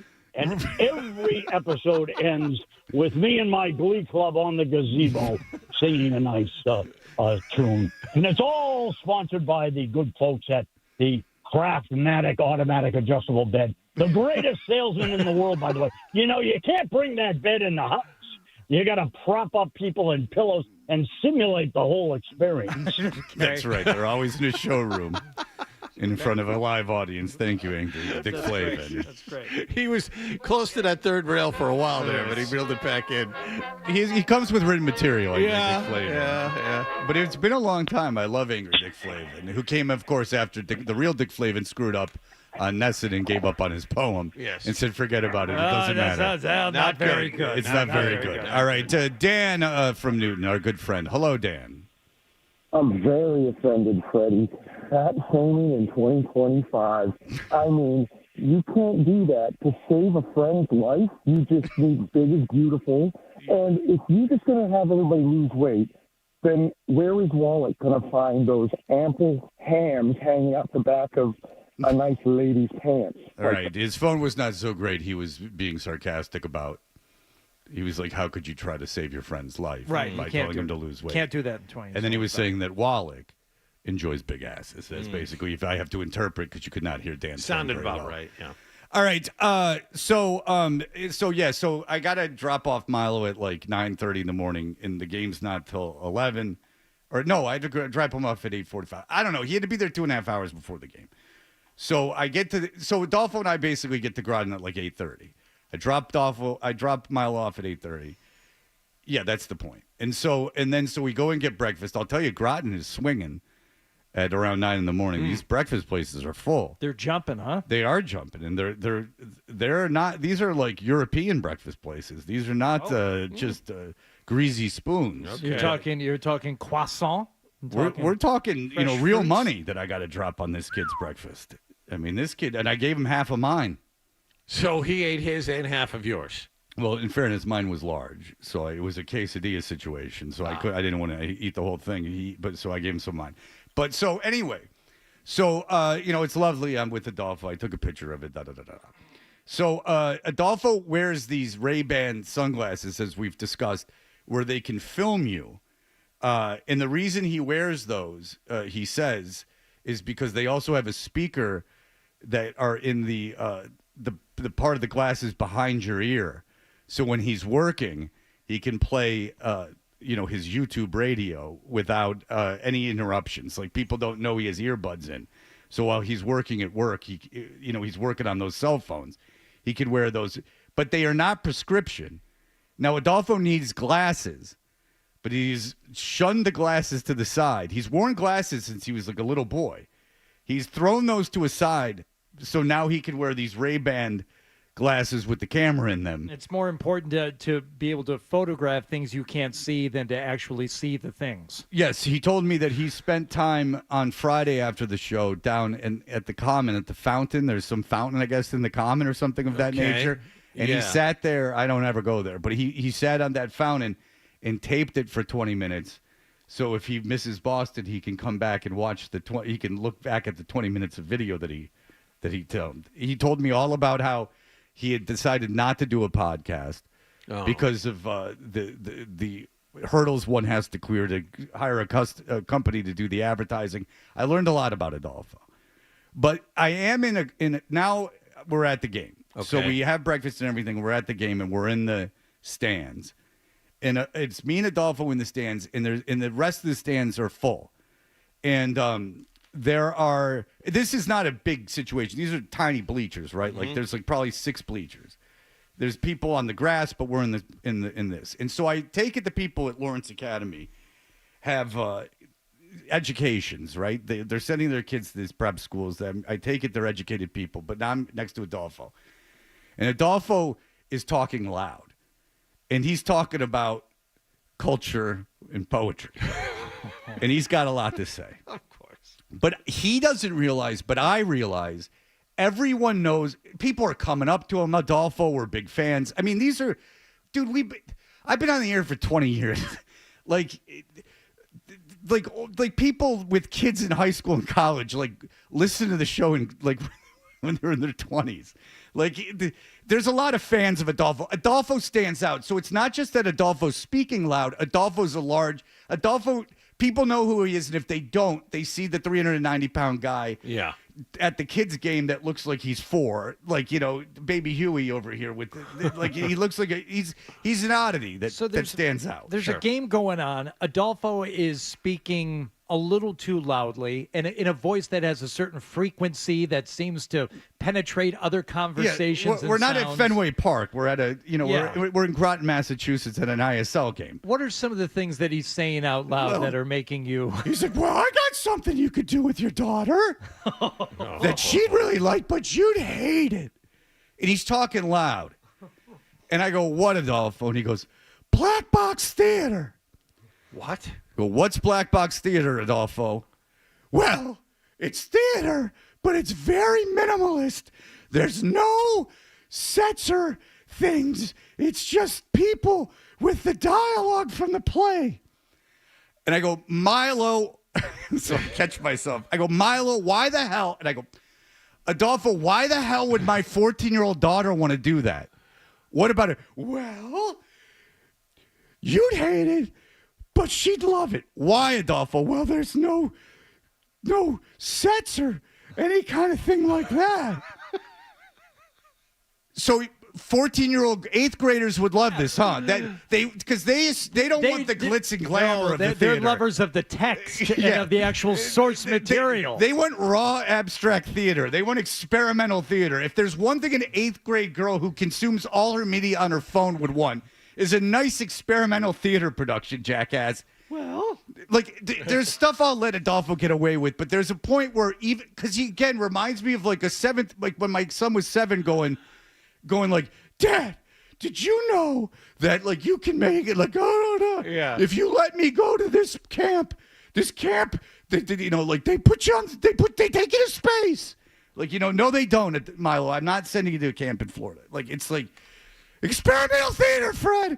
I would say you give him more leash than normal people do. So this is like but whatever if people hear that. Like that's just like they can hear that. But then he gets to going, well, he's pulling up his pants and everything. He's standing up and pulling up his pants. He's like, Walden Pond. Boy! And now he starts going. 12's paying attention now. Now I get mixed up. Now now Walden Pond is the who did Walden Pond? Henry David Thoreau. Thoreau did Walden Pond. Right. Yeah. So he's talking about Walden Pond, and he's like, Walden Pond. And I go, he goes, Walden Pond, and there's the Whitman house. And I'm like, yeah, there's the Whitman house. He's like, yep. And, then you have Thoreau. And I go, well, yeah. Walden Pond annoys me because now that I've been to Concord, I realize Walden Pond is right by where Whitman's house was. And then, so there are contemporaries, and Whitman's house is like an easy walk from Walden Pond. I'm like, this guy wasn't even fully removed from society. He was just at this pond. Now I think this is just a little line, like a throwaway line. Like it's like, now that you know where Walden Pond is, Concord was like founded in 1860. It's been around for a long time by the time he wrote on Walden Pond. Walden Pond, he could have just walked barefoot in his underwear if he wanted to any house in the neighboring town. There was markets. He goes, yeah, but this was before Amazon Prime, Yeah? And I go, yeah, but so was everything else. Like, I was a kid when there was no Amazon Prime. In fact, when I was a kid, there was no internet. He goes, yeah, but, back then, they didn't even, you've got to figure that the pond was polluted. That's crazy. And I go, why would I figure the pond was polluted if he was the only one on the pond where everyone was going to the bathroom in it? And I said, well, if everyone was going to the bathroom in the pond, Adolfo, then he wasn't alone, was he? And he's like, well, that was before they was probably polluted. I go, well, if there was pollution, what, do they have a nuclear reactor there, Adolfo? How are they polluting? They were cooling off a nuclear reactor? Then that still would mean there are people working on the nuclear reactor, Adolfo. Like, how do you explain that this pond was, well? And now I can tell everyone's looking at the oddity. Like, now he's talking loud, and now I've indulged him. So now we're both idiots. Now they're two idiots sitting here talking. Look at that idiot, Fred, whose son is on the team, who we know his son is on the team. Look at that dumbass with the other dumbass, and they're just sitting there having the dumbest conversation in the world. You indulged him. Do you This ever, is your fault. like sometimes you can tell people are listening to a conversation. Like if you're arguing, or if you're at a grocery store and like you're telling your kid they can't have something when they're little, you can kind of tell there's eyes on you and to like cool off. Yeah. Like, this is what's going on. And I know that I'm as dumb as he is because I've now participated in this conversation where we're mislabeling poets and saying the wrong guy and having this whole conversation. I was making a throwaway statement about how Walden Pond was too close to anything to be that big a deal. And now we're down this, when people started bathing and when there was supplies available in Concord. Yeah. And the worst thing about it is that no one's thinking Adolfo's an idiot. They're thinking you're both morons.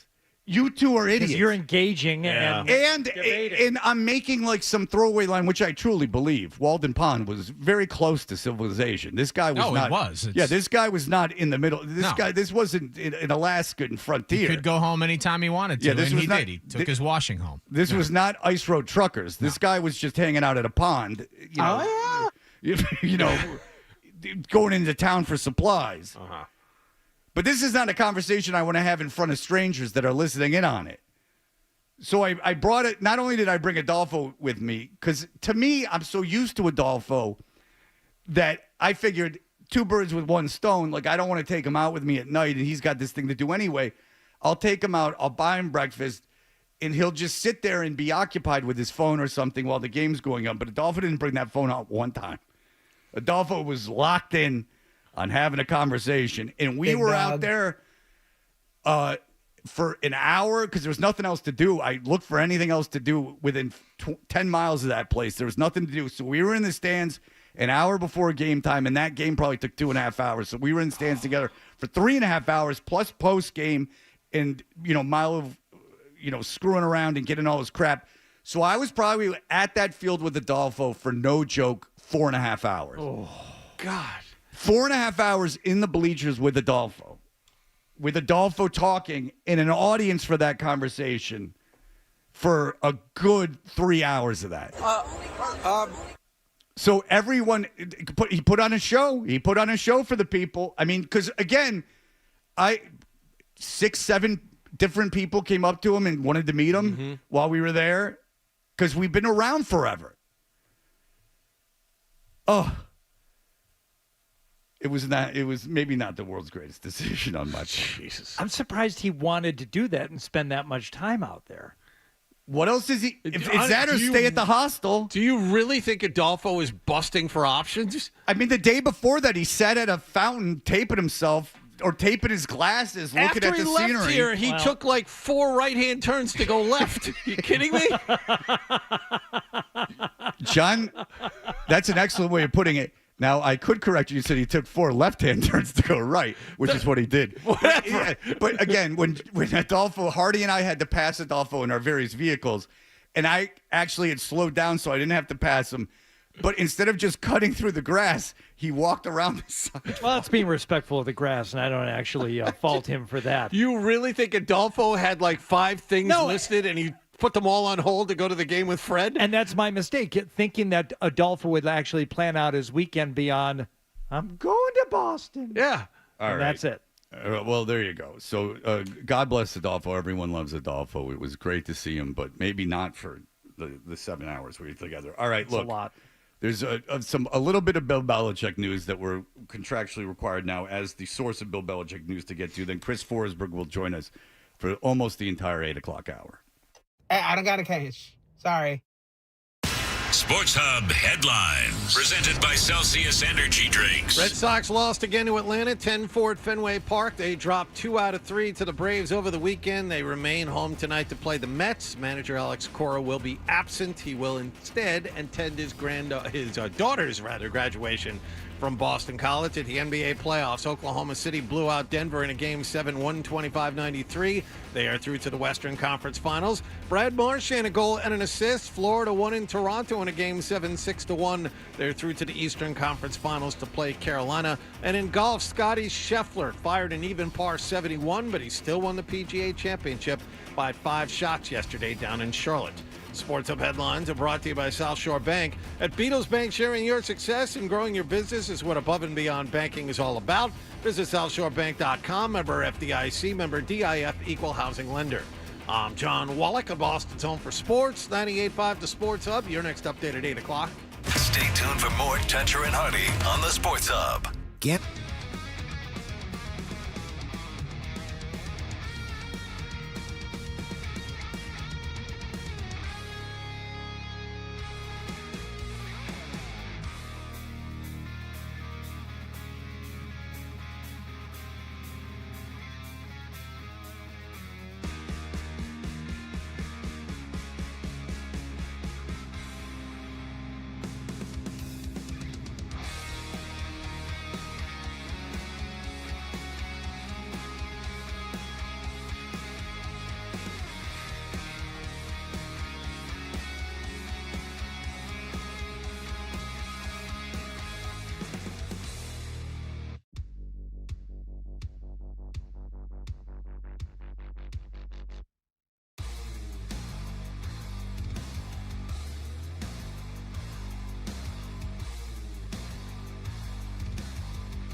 Hey, we're Toucher and Hardy. All right, pro football talk, NBC Sports. Paul Florio did an article about this. Bill Belichick was on the very hard-hitting Ryan Clark, the Pivot podcast, which I'm sure is printing money. Clark is always a GM candidate and then ends up not getting hired. But he had Bill Belichick on. Bill Belichick now is going to friendly places to get asked inane questions to which he can pivot and try to damage control the Jordan Hudson situation. Real quick, I love that he has to do this. I love that he has to do media appearance after media appearance because you know deep down this is killing him. He wants nothing to do with any of this. He wants to bury himself in a film room and just coach football and talk down to anyone who questions his motives. Now he's actively seeking places to talk to. Well, I'm not sure he even wants to coach football. I think he wants to be dominated, which is a big theory being thrown around. And I can also tell you this, is that on Friday I was getting boatloads of information. Apparently, there is another hammer to be coming down soon, which I cannot speculate on air. But I've told you guys there is another big Pablo Torre expose coming out with brand new stuff that will be coming out very soon. And I've actually seen some correspondence from people whose names everyone knows very well being commenting on this and things of that nature. And I've shown that to Artie and Adam, the people that whose names you all know talking about this. And if you think that I'm the only one who's enjoying this, there are people who you, Super Patriot fans, might think would not be enjoying this that are enjoying this a great deal and poking fun at the man themselves.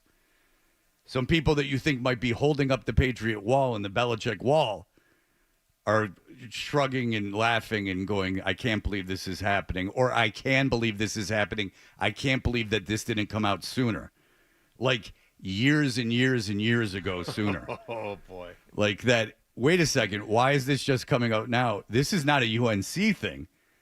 This is very much when I was around him thing, which may or may not be coming out this week. I would assume it is. But here is Bill being pressed very hard in a way that's not at all by Ryan Clark on the Ryan Clark, Look at Me Now, I'm another one of the million people with a microphone in my living room podcast.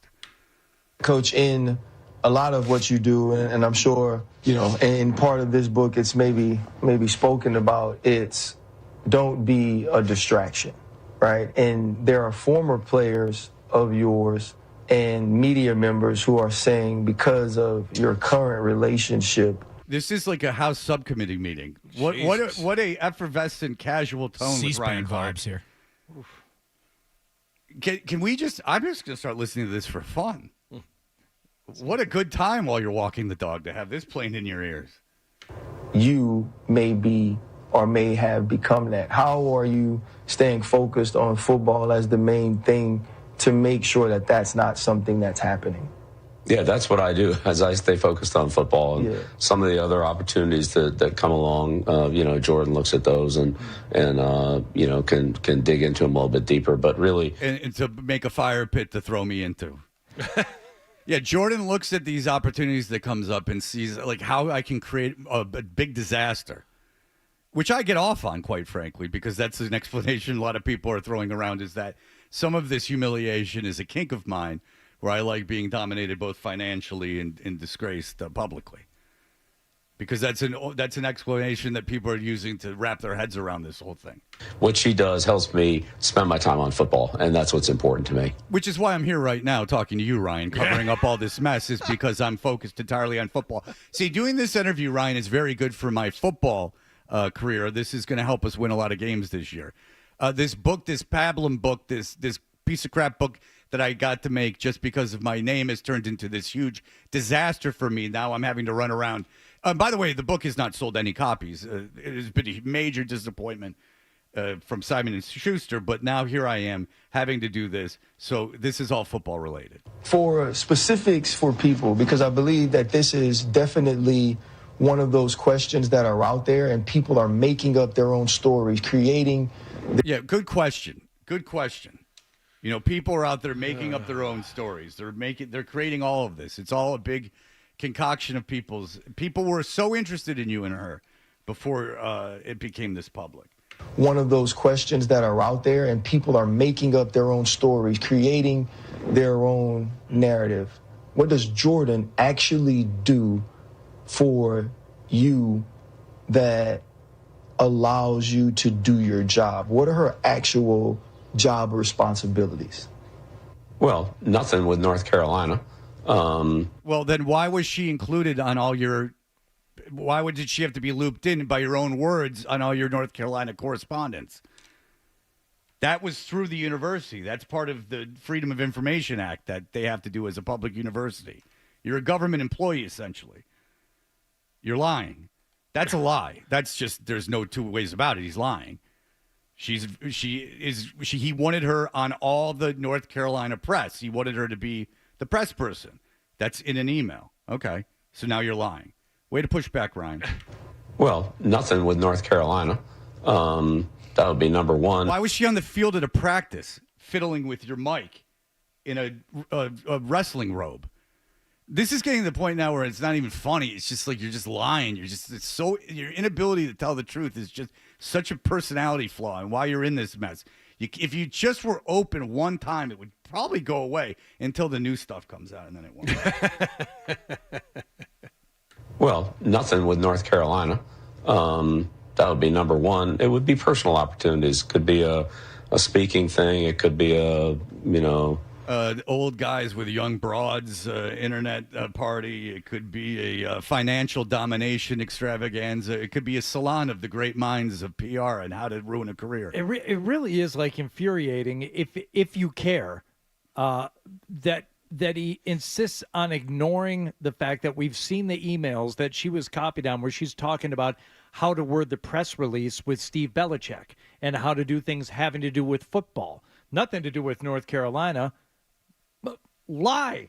Why? Why do you insist on saying things out loud like that everybody knows now are not true? Because he's used to being able to do it because everyone protected him because he was winning games. Like, you cheat and everyone in town rallies around you, and it's Goodell's fault because you cheated. And look at Goodell. I got a clown nose shirt on. And, Goodell's a jackass. Meanwhile, your owner is, having drinks at a hotel on the balcony overlooking Manhattan and seeing what properties they can buy. Appearance on this or talk about that, or somebody wants whatever it happens to be, an autographs or that type of thing. And so, she would kind of help organize that for me. The Ring Cam company wants some free press, things like that. People want to see footage of me with no shirt on, as confusingly looking for my car.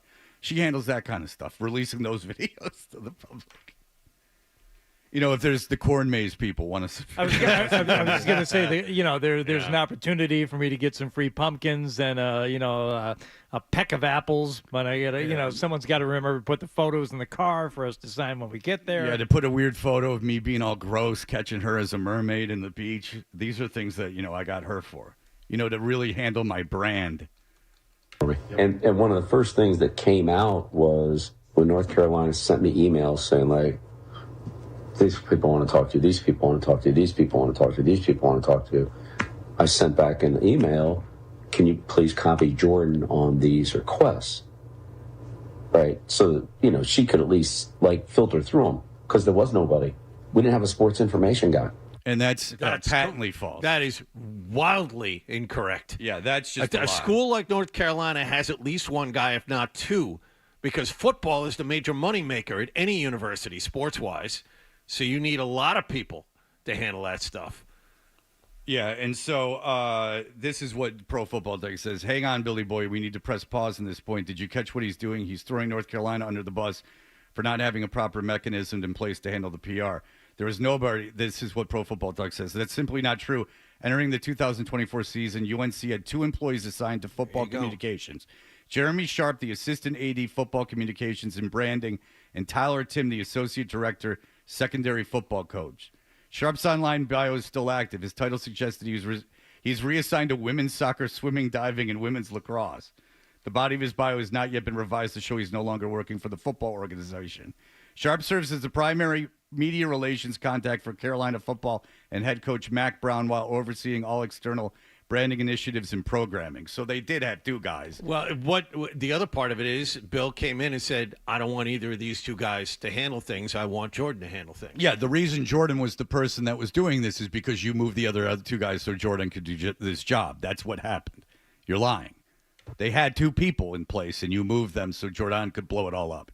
By the way, I believe he will not coach North Carolina football next year. I do believe that, with the information that will come out. A.D. Bubba has a big decision to make. He does. They've sold a lot of season tickets. I know. That was taken because all the emails are shared in publicly. That was taken as Jordan's running the sports information department. Yes. And that also led to the narrative, which is like totally, she's not doing it. I mean, there was nobody to help me sort them out. So I was asking her to do that. Yeah, well, there was a bunch of people to sort them out. And by the way, the book company has people that sort that out. So we even brought in the PR people. Oh, for the book PR company. firm Yeah. that's separate from the book company to run your book tour. Jordan, her job is basically her Instagram account. And congratulations, that's been a huge success. All right, Chris Forsberg is here. We will talk about your Boston Celtics in the future and the past in just a moment. More Toucher and Hardy on the...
Toucher and Hardy, Zolak and Bertrand, Felger and Maz, Joe Murray. For Boston sports fans, it's 98.5, the Sports Hub. Beasley Media Group Station.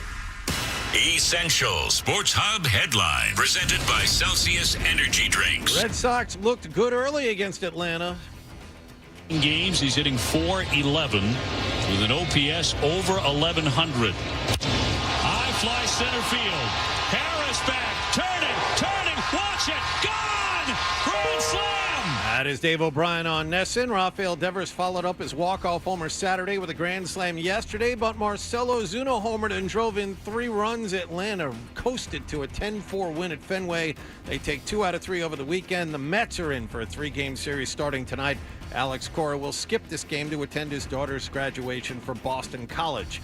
Oklahoma City beat Denver 125-93 in Game 7 yesterday afternoon. They'll host Minnesota in Game 1 of the NBA's Western Conference Finals tomorrow night. Florida Panthers won in Toronto in Game 7 6-1. They have reached the Eastern Conference Finals. They'll visit Carolina tomorrow evening. ESPN is reporting that NFL owners are now expected to vote on a proposal to ban the Philadelphia Eagles tush push this week. And world number 1 Scotty Scheffler won his 3rd career major yesterday. He coasted to a 5-shot victory at the PGA Championship in Charlotte. Sports Hub headlines are brought to you by the 99 Restaurants. Visit the Nines the day after the Red Sox win and get a free kids meal with every adult entree purchased. You gotta love the Nines. I'm John Wallach on Boston's Home for Sports, 98.5 The Sports Hub. Your next update at 8:30. New England plays here. Down the right side, there's a separation. And a touchdown pass. Yes. Perfect dive from Drake May. 98.5 The Sports Hub. Fred describes himself in 7 words. A guy in tights and a cape. And Hardy with blunt honesty. I am not known as Mr. Fun. Toucher and Hardy continues on the Sports Hub. It didn't go our way this year, and it's unfortunate, but, we hold our head up regardless. Losing to the Knicks, feels like death. Oh, nice. I do have to say, I had multiple people pull me aside this week and said, just want to tell you appreciated the SWV talk. Oh, nice. And I was like, all right, that warmed my heart. It's funny, Hardy and I are in on none of these conversations. There seems to be a lot of things going on that we are unaware of. Have you gotten any emails suggesting songs for this? 0.0. Yeah, same with me. I don't know. Mies thinks Adam is inventing an audience, but Interesting. maybe I'm not. just checking Twitter. Jealousy is a that's the cologne. mistake. It's still useful for like 2 things, and that's one of them. Oh, that's a mistake. Chris Forsberg, of course, is here. He covers the Celtics for NBC Sports Boston. Talking Green with Chris Forsberg is presented by Bentley University, where good business begins and leaders come to learn. Hello, Chris. Hello, friends. I will. Help me through. I will skip the PGA Tour talk though. We already got through that. Well, yeah, we kind of did that on our own time. Yeah, there was an emergency show meeting for the golf show between Chris and Hardy. Hardy's already Gary Tangwaying himself into Chris's life by having him appear on the show. And then he sounds like a depressed Jim Nantz talking about the Celtics. He's happy to do it. I don't have to talk him into it. One of the things at the end of the season I always feel is like, man, no one's going to want to talk to me for like 4 months. Oh, no, I want to talk to you every week, pal. Yeah, there's a little slot on Sunday mornings that needs to be filled. There's time a ticking. And if you can get in there as a golf expert. I'm in. I mean, you're no greenskeeper, but it will have to do. True. Just as an aficionado, as an avid watcher, somebody with some media savvy, I think we could have a great chinwag about the PGA Championship. Who were the guests on the golf show this last Sunday? We had a big show yesterday. Okay. I'm not even lying. Okay.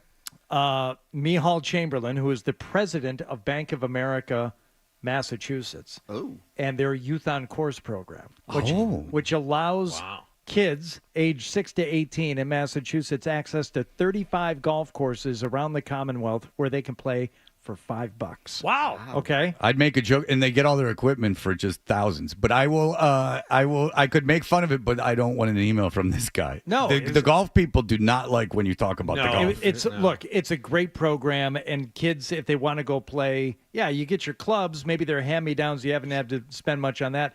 Paying for golf. How do you do that? $5 rounds at all these courses. Mm-hmm. So that was one guest.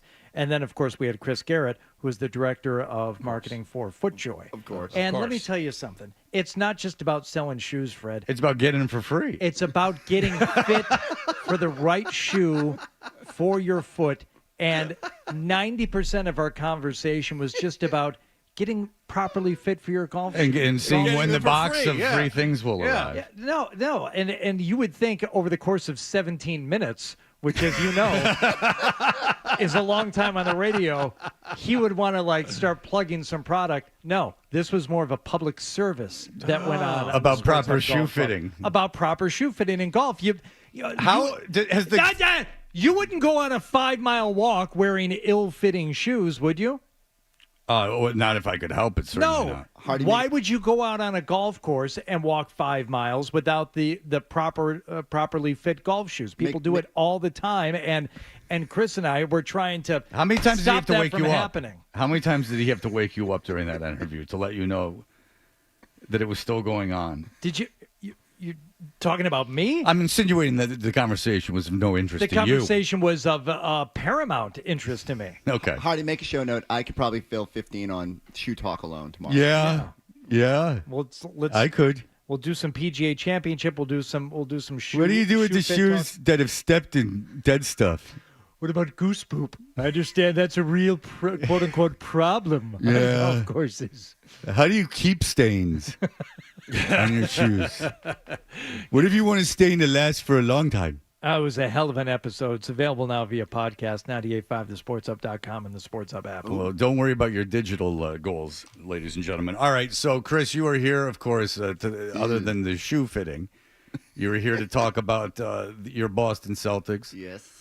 You were surprised, I take it, by the maybe not by the result, but the way that the result was gotten and given. Yeah, when it ends, it usually ends badly, right? And I think we saw it yesterday, too, with the way Oklahoma City and Denver played out. That was a close game till right before halftime, and Celtics were more competitive for a quarter, but you could just tell, didn't have it. Everything good the role players did in Game 5 fizzled in Game 6. That building had some energy in it.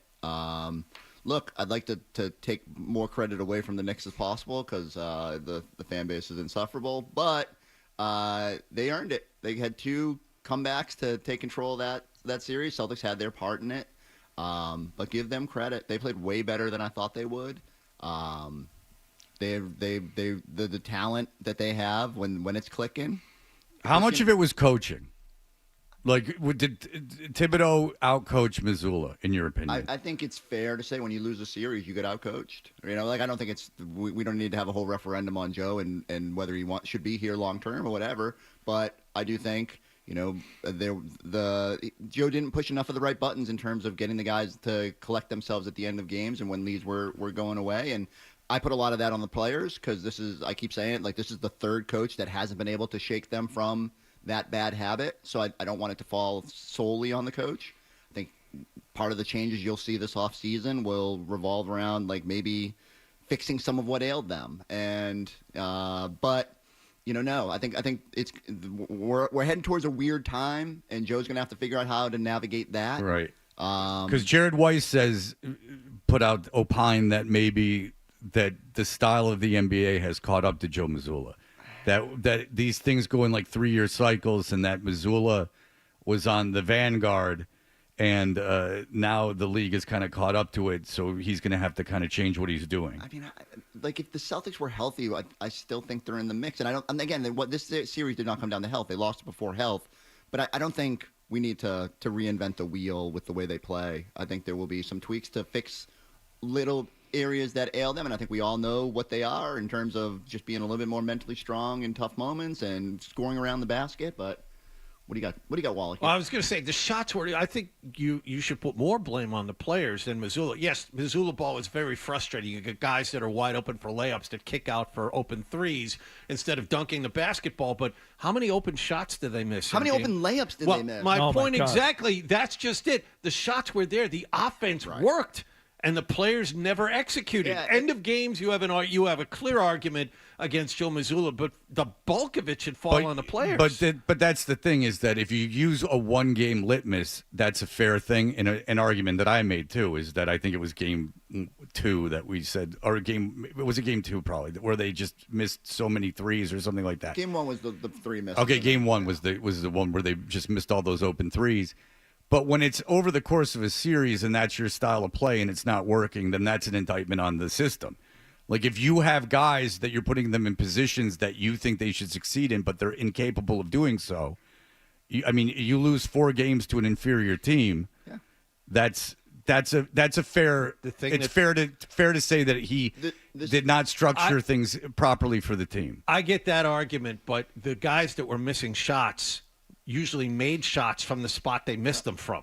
That's the thing that frustrated me most of all. Drew Holiday, who was one of the best corner three-point shooters in the world, kept missing corner threes. Jason Tatum and Jaylen Brown were missing wide-open shots from the wings, where Derek White, especially in the first couple of games. Even game 6, in game 6 as well, sure. Before it didn't just, matter. You could tell he didn't have it. It's like, ugh. I will say this is the second time in 3 years where some confluence of injuries and ill-timed shooting slump spelled your demise. And so that same sort of pattern played itself out against the Heat. And so you do have to kind of look at, why has this pattern repeated itself? And they were so good at last year and avoided it and never had those lulls and shot the ball well through the postseason, generated the right offense, played the right way. They got to find out what went wrong what sandwiched that really good year. And again, now with probably different personnel. Okay, so there was a lot of talk on Friday about the Celtics and whether or not, if they were to win Game 6 on Friday night, what that vibe would be like and what you would like for their chances in a Game 7. Game 7s are weird.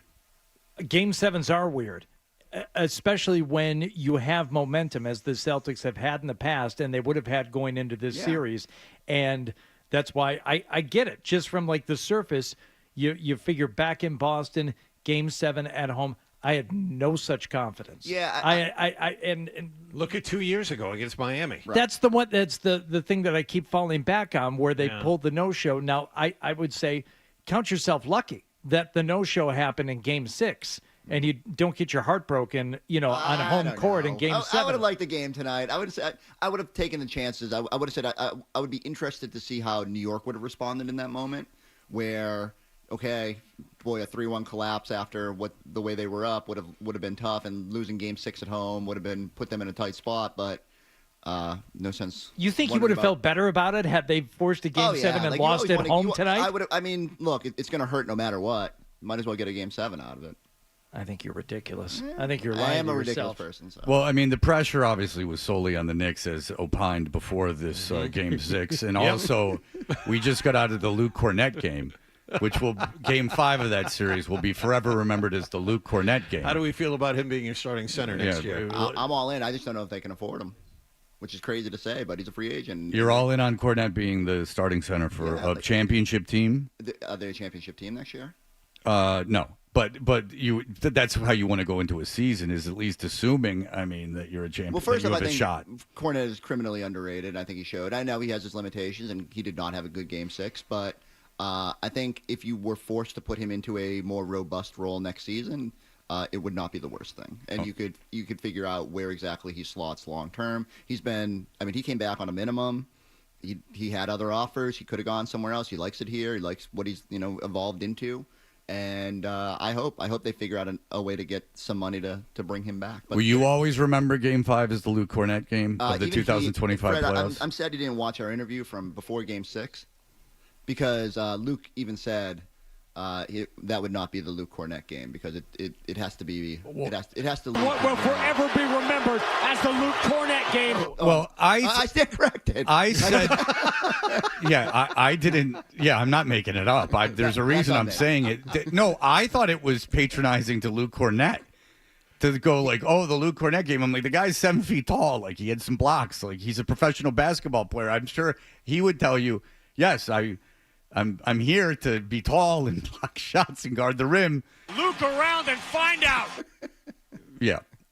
My thing is, with the NBA playoffs, there seems to be this myth making and this storytelling that needs to be done before every game, as if there are all these outside influences, and in creating a narrative of the series. It's so annoying. There are small exceptions. We talked about this, like the Kelly Olynyk game in the second round 2 years ago. That was a Game 7, though. That was a Game Grant Williams 7. game where he hit all the threes against Milwaukee. Okay, yes, but Game Also 5, Game 7. But a Game 5 to get a series to 3-2 is never going to be remembered as the anything game. Let us have our fun. There's the flu game, but that's Michael Jordan. And that's in the NBA Finals. Yes. These are things that, like, I just don't. Food poisoning for Jordan. I just don't understand. Well, they call it the flu game. Yeah. But maybe it was he had been poisoned by his people he owed money to. Who knows? Hardy, do they have this in golf? Is there like the Scotty Scheffler round or something, like if someone had the flu round? No, the Masters never. The non-conforming masturbates. driver round. Tiger Woods winning a major on one leg, right?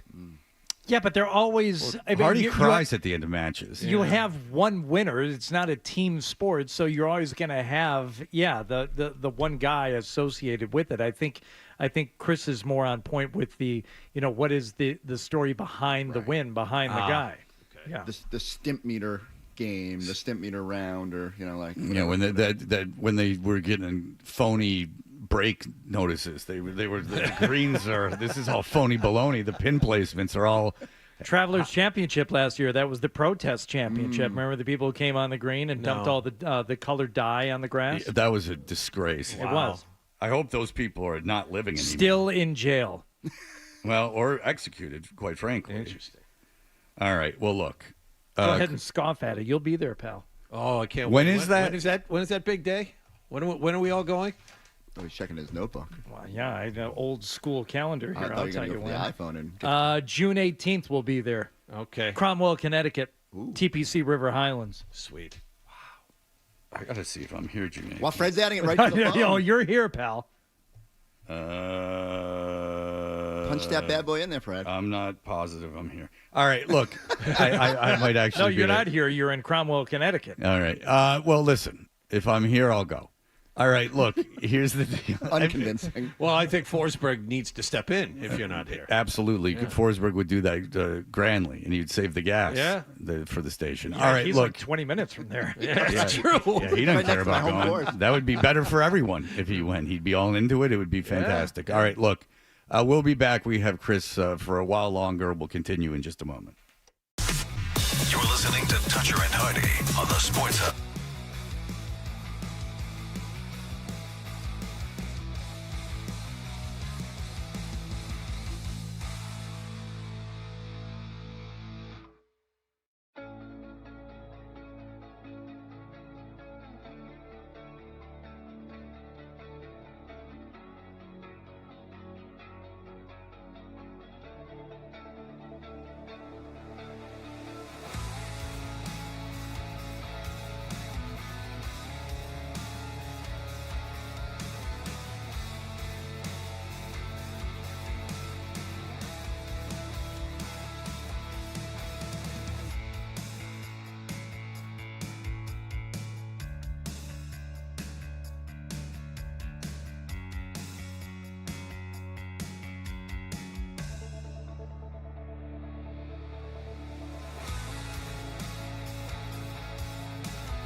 show for you. Toucher and Hardy, the Sports Hub. To achieve something that's obviously extremely difficult. I thought they went after that, and when you go after something, this is the price you pay. Chinatown. No, it was the two Jakes. Oh, okay. It was the sequel. Yes. Yes. Full Force were the bullies. Class act. Were the bullies in that's I'm looking at them now. That was and it was very bold of them to be in that. Oh, they were in both.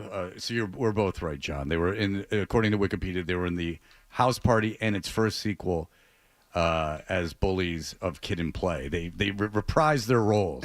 They somehow ended up at the college with the pajama jammy jam. That's right. Do you remember the cartoon back in the day? No. Yeah, there was a Kid and Play cartoon on NBC. Whoa. So when I woke up this morning, I was on Instagram because I'm like everyone else and fallen victim to it, as we all have, as it is made for that very purpose. And they had something from Breakin' 2. And Breakin' 2 Electric Boogaloo is from when I was alive and something that I was into, Breakin'. Yeah. And that is something that I thought was cool. And now I understand how people felt, like adults felt when I was a kid. Because break-in seems like something that didn't happen on this planet. Like, you know how you would see something like from the 50s or for John from the 20s? Sure. Like when you were a kid. And it seemed like it didn't exist. Like like Blackboard Jungle or something from the 50s. Like even like Rebel Without a Cause, like it's all overacted and weird, and who thought this was cool? It's so dumb. Like Breakin' and that rap that's in Breakin', like Nucleus Jam on it, was the first rap song like I loved, and it's horrible. And you look back on it and you go like, this happened on Earth, but I was there and like was involved in the culture of it. I was like into it. Like, I thought that these guys were... Robo was the cool guy. It's terrible. It's awful, and it seems like it didn't happen. Didn't like Turbo, didn't like Ozone, huh? Shabba-Doo, Ozone, no longer with us. Oh, is that right? Yeah, no, when he died, it was news. It was actual news. We talked about it on the air. That I remember. I couldn't tell you who we had on Friday, but I remember that we talked about him dying on the air. Remember that show I told you I saw, Fresh Fest, with Run DMC and Houdini? Yes. Those two guys were actually part of that show. Now, Houdini... I mean, remember Beat Street, which is not a bad movie, but Beat Street, like I was obsessed with Christmas rap, and that was before Cool Mo D was solo. Hachi Machi, old man. All right, Forsberg. I'm texting Wallach the Kid and Play cartoon right now. Okay, thank you. Yeah, they had a cartoon. They had a whole thing. You get 2 episodes. Until they awesome. became nemesises in real life, and then they got back together. All right, look. What is the future of Tatum, or what are you hearing? He's gone, certainly, because there's this pipe dream that he would be back for the playoffs next year. Right. How realistic is that? I think if you look at the recent history and the way they treaded cautiously with Kevin Durant and put him in the best position to come back, that you give him the 18 months, and I'm not sure there'll be a reason to rush him. Maybe some of that is changed depending on how next season goes and what the roster looks like.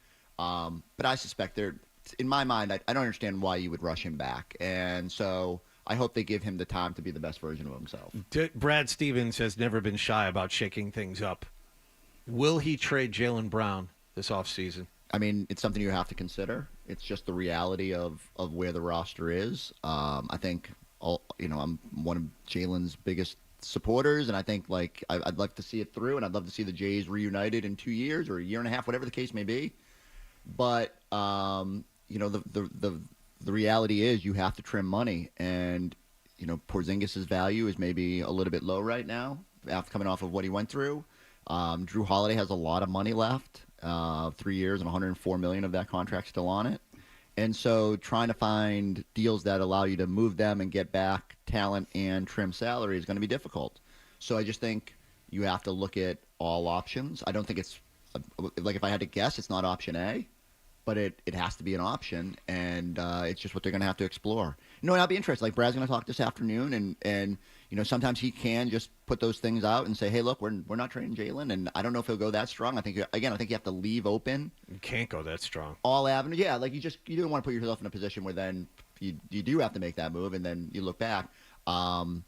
But I do think there's options ahead of that they would prefer to do in order to kind of move this thing forward. And like, look, if Jalen, whatever happens with this meniscus, and he could be super important. I keep telling you guys, like, if it comes to pass where it's like it's Jalen's team next year, that in a way is intriguing to me to see where he goes and how he develops. He's always kind of gone and gotten better.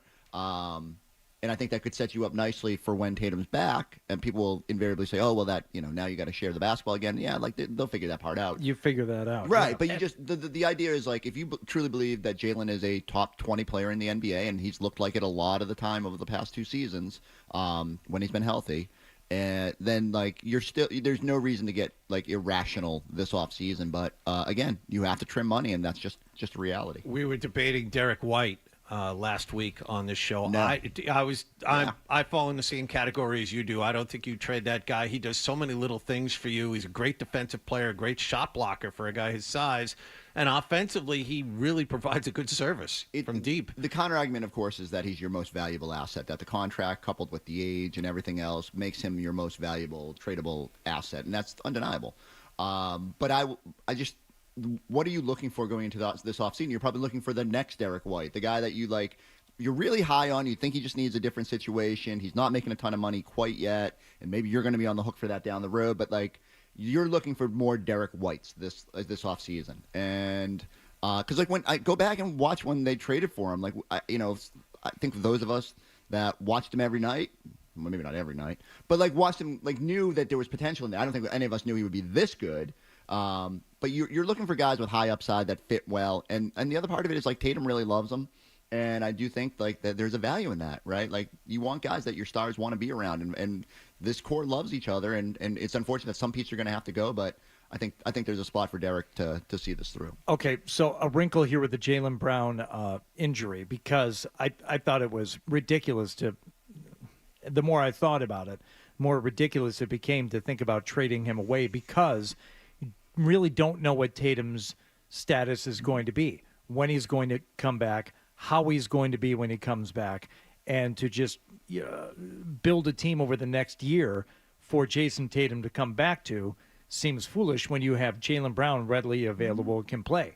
The torn meniscus changes things a little bit. What are you hearing in terms of is surgery a likely option, and what would be his timeline? Yeah, so first off, I think it's commendable that he like wanted to be out there. I think again, everyone kind of knew that this window was short, and there was everyone played through a little bit of something, from Kristaps with this mystery illness, which is like still super weird, to Drew having a little bit of a hamstring issue through the early portion of this playoffs, and certainly Jalen navigating what was essentially the last month or two with the torn meniscus. Look, there's a couple different options if they just stitch it back together. I always say this is the Rob Williams surgery, where it's like 4 to 6 weeks and you're back playing, and the more time you have, the better the little stitch together it gets. If they need to go in there and remove a section, it's longer. It's a more daunting recovery, and but maybe I would assume the balance this week is going to be what gets him feeling the best and makes this a non-issue long term, because you have the luxury of you maybe don't need him straight out of the gates next season. And if next year is going to be a little bit of a roller coaster, just figuring stuff out, maybe it's better to just do the surgery that makes the most sense for him. But like the idea of not going into next season with both your Jays is daunting, especially for a new owner who's needs to keep a product on the court that people want to see. And do you share the analysis of Dan Roach, who said when the news came out about Jaylen Brown, "We knew it had to something serious!" ! Jaylen Brown at FCHWPO has that hockey player mentality and toughness! ! Have some sympathy. The guy was obviously wasted. A grinder! ! That is an ambient Roach. That's an actual tweet from Dan Roach on Saturday. Oh, look at you, Hardy. No compassion for the man. Listen, he had a rough night. Yeah. He got all worked up about something, and he just had to fire it out. That's the danger of the times we live in. We've all done it. We knew it had to something serious. Jaylen Brown has that hockey player mentality and toughness. A grinder. Poor Roachy. The man's just trying to provide some analysis. Jumping down his throat. Well, listen. It's the three exclamation. It was late at night. I will quibble with the exclamation points, but otherwise, I think his point is spot on. Okay. All right. So, what are the if you ran the Celtics, and obviously, I'm not even going to debate not getting under that apron, which I don't think you would either. Nope. That's going to happen, and it has to. And if you own the team, listener, or anyone in this room, you would get under that apron too. If they had won, I would think there were serious conversations about you've got to keep as many parts of this core together. Yeah, as many parts now, as you. Yeah. Calculus has changed. I still don't think that they would have paid $500 million for 1 year of basketball. Like an eighth of the value of your overpriced team as it is. I don't think that you're going to really get into that, or a 12th of the value, or whatever the hell it is. But it's real money. I mean, $500,000 is $500,000. I don't care who it is. I mean, that's how much the jet that the Saudis or whoever gave, Trump, and that's a huge deal. Let alone 1 year of the NBA. That's Air Force One money. So if you were running the team, and you don't have to get into specifics of who you would acquire, but what would it look like next season? You don't have to give specific names of players that aren't currently on the roster. Again, I don't think there's a harm in that. I think they understand. Well, I'm not asking you because I think it would hurt your credibility. I don't want to get in the weeds with like role players that they would bring in. Right. And when I would invariably mention Rob Williams, and you'd be mad. So that would infuriate me. I would be fit to be tied if you did such a thing. I would say that you were looking to get younger. You were probably looking to get more athletic. And so I think there will be a value on, versatility, size as always. Like every team wants size, right? And certainly with the concerns about the front line, if you're not sure if you're bringing back Luke Cornett, if Al Horford has some decisions about his own future, they don't really have anyone on the roster besides, Porzingis, and I guess Nemi could be back too. Porzingis, there's no way he's back, right? I do think there is a chance. As an expiring deal, it's easier to create a pathway to being under the cap again in 2 seasons when this thing kind of starts going in the other way. If his money is coming off the books and you don't have to attach an asset and maybe preserve some draft capital. I just also think he needs to reestablish his value. And now he told us the other night that he wants to play in EuroLeague. And normally I would be like, I don't love the idea of a guy who battled some sort of ailment going and playing over the summer. No, this is perfect. Right. If he goes and kicks ass over there, then you can trade him before the season starts. Well, and it's sad as that is to say, like if nothing else, you need to know where he's at. Is he able to kind of get past this whatever's bugging him?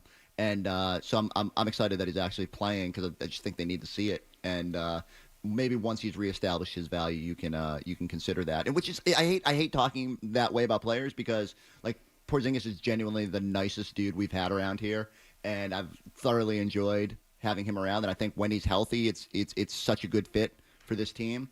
But undeniably, if he can't stay on the court, and there's questions that remain. I think it's safe to say, Chris, that if a player on a professional franchise was listening to you and they were realizing the economic realities of the situation, I think they're all you aware. proposed that they might be someone who was moved.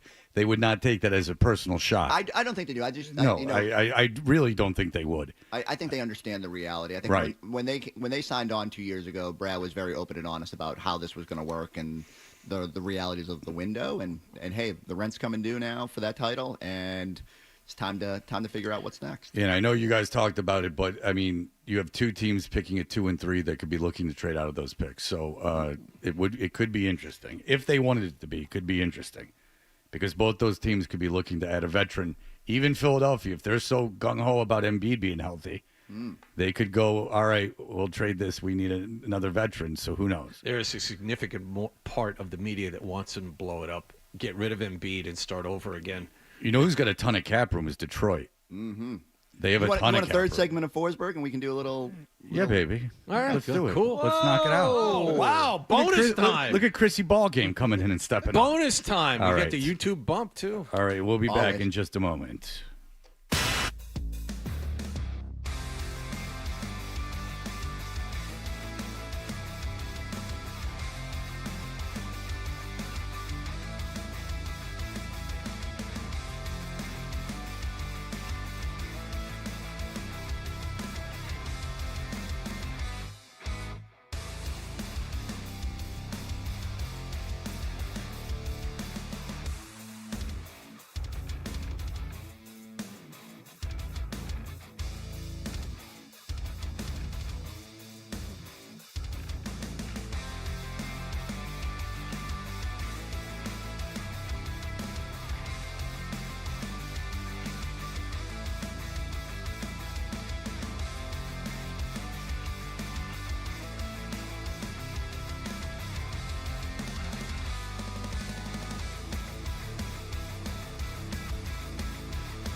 Start your Got day. your finger on the pulse, Fred. Begin your Seldom right and never wrong. right here. Is that Dutcher or is that Hardy? Kinda looks like a poodle. It's an effing poodle, dumbass. The sports. So I talked about it. Dallas is not going to trade out of that first pick, but the second and third picks seem to be on the table. Especially the second pick is an attractive player that going into this basketball season was considered right around the same kind of prospect that Cooper Flagg was. Now, Cooper Flagg far outperformed him in college basketball season and deserves to be that number one overall pick, no questions. But the second pick is enticing, and San Antonio could want to add in a veteran. Chris, what are your thoughts on doing I something think along it that? starts with, do they want Giannis? And that will be like, the first Yes. bridge. Every team that has either space or young assets will try to figure out if that's something they want to entertain. And then maybe if that's not intriguing, maybe some of Boston's parts. Now, does Boston in a non-Jaylen Brown scenario have enough to entice a team? No. At a pick of that? Probably not, right? And No. so I don't know. Like it's hard to see a pathway. And But if you do trade Brown, you get under that apron. You do. You bring in a young player and maybe something else, and you move on from there. The question is, does that player, even though he sounds very NBA ready, is he in a championship timeline by the time Tatum comes back? Well, that's why I think that because Philadelphia, if they're in on Embiid, that's the third pick, which isn't as nice. But the third pick, if they're in on Embiid, would trade theoretically for a veteran because they can win this next season.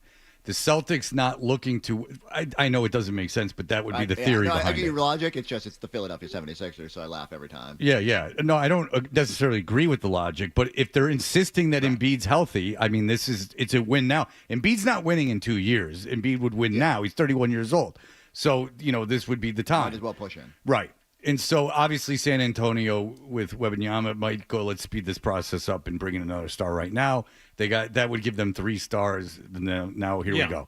So, I think that the idea that Tatum's not back next year makes it more enticing to trade for a prospect because then by the time Tatum's 100%, the kid's going into his third season. And now you have some money and some flexibility that you didn't have by just kind of in a purgatory waiting for him to come back. And it would add a little bit of excitement, right? Like, Yeah.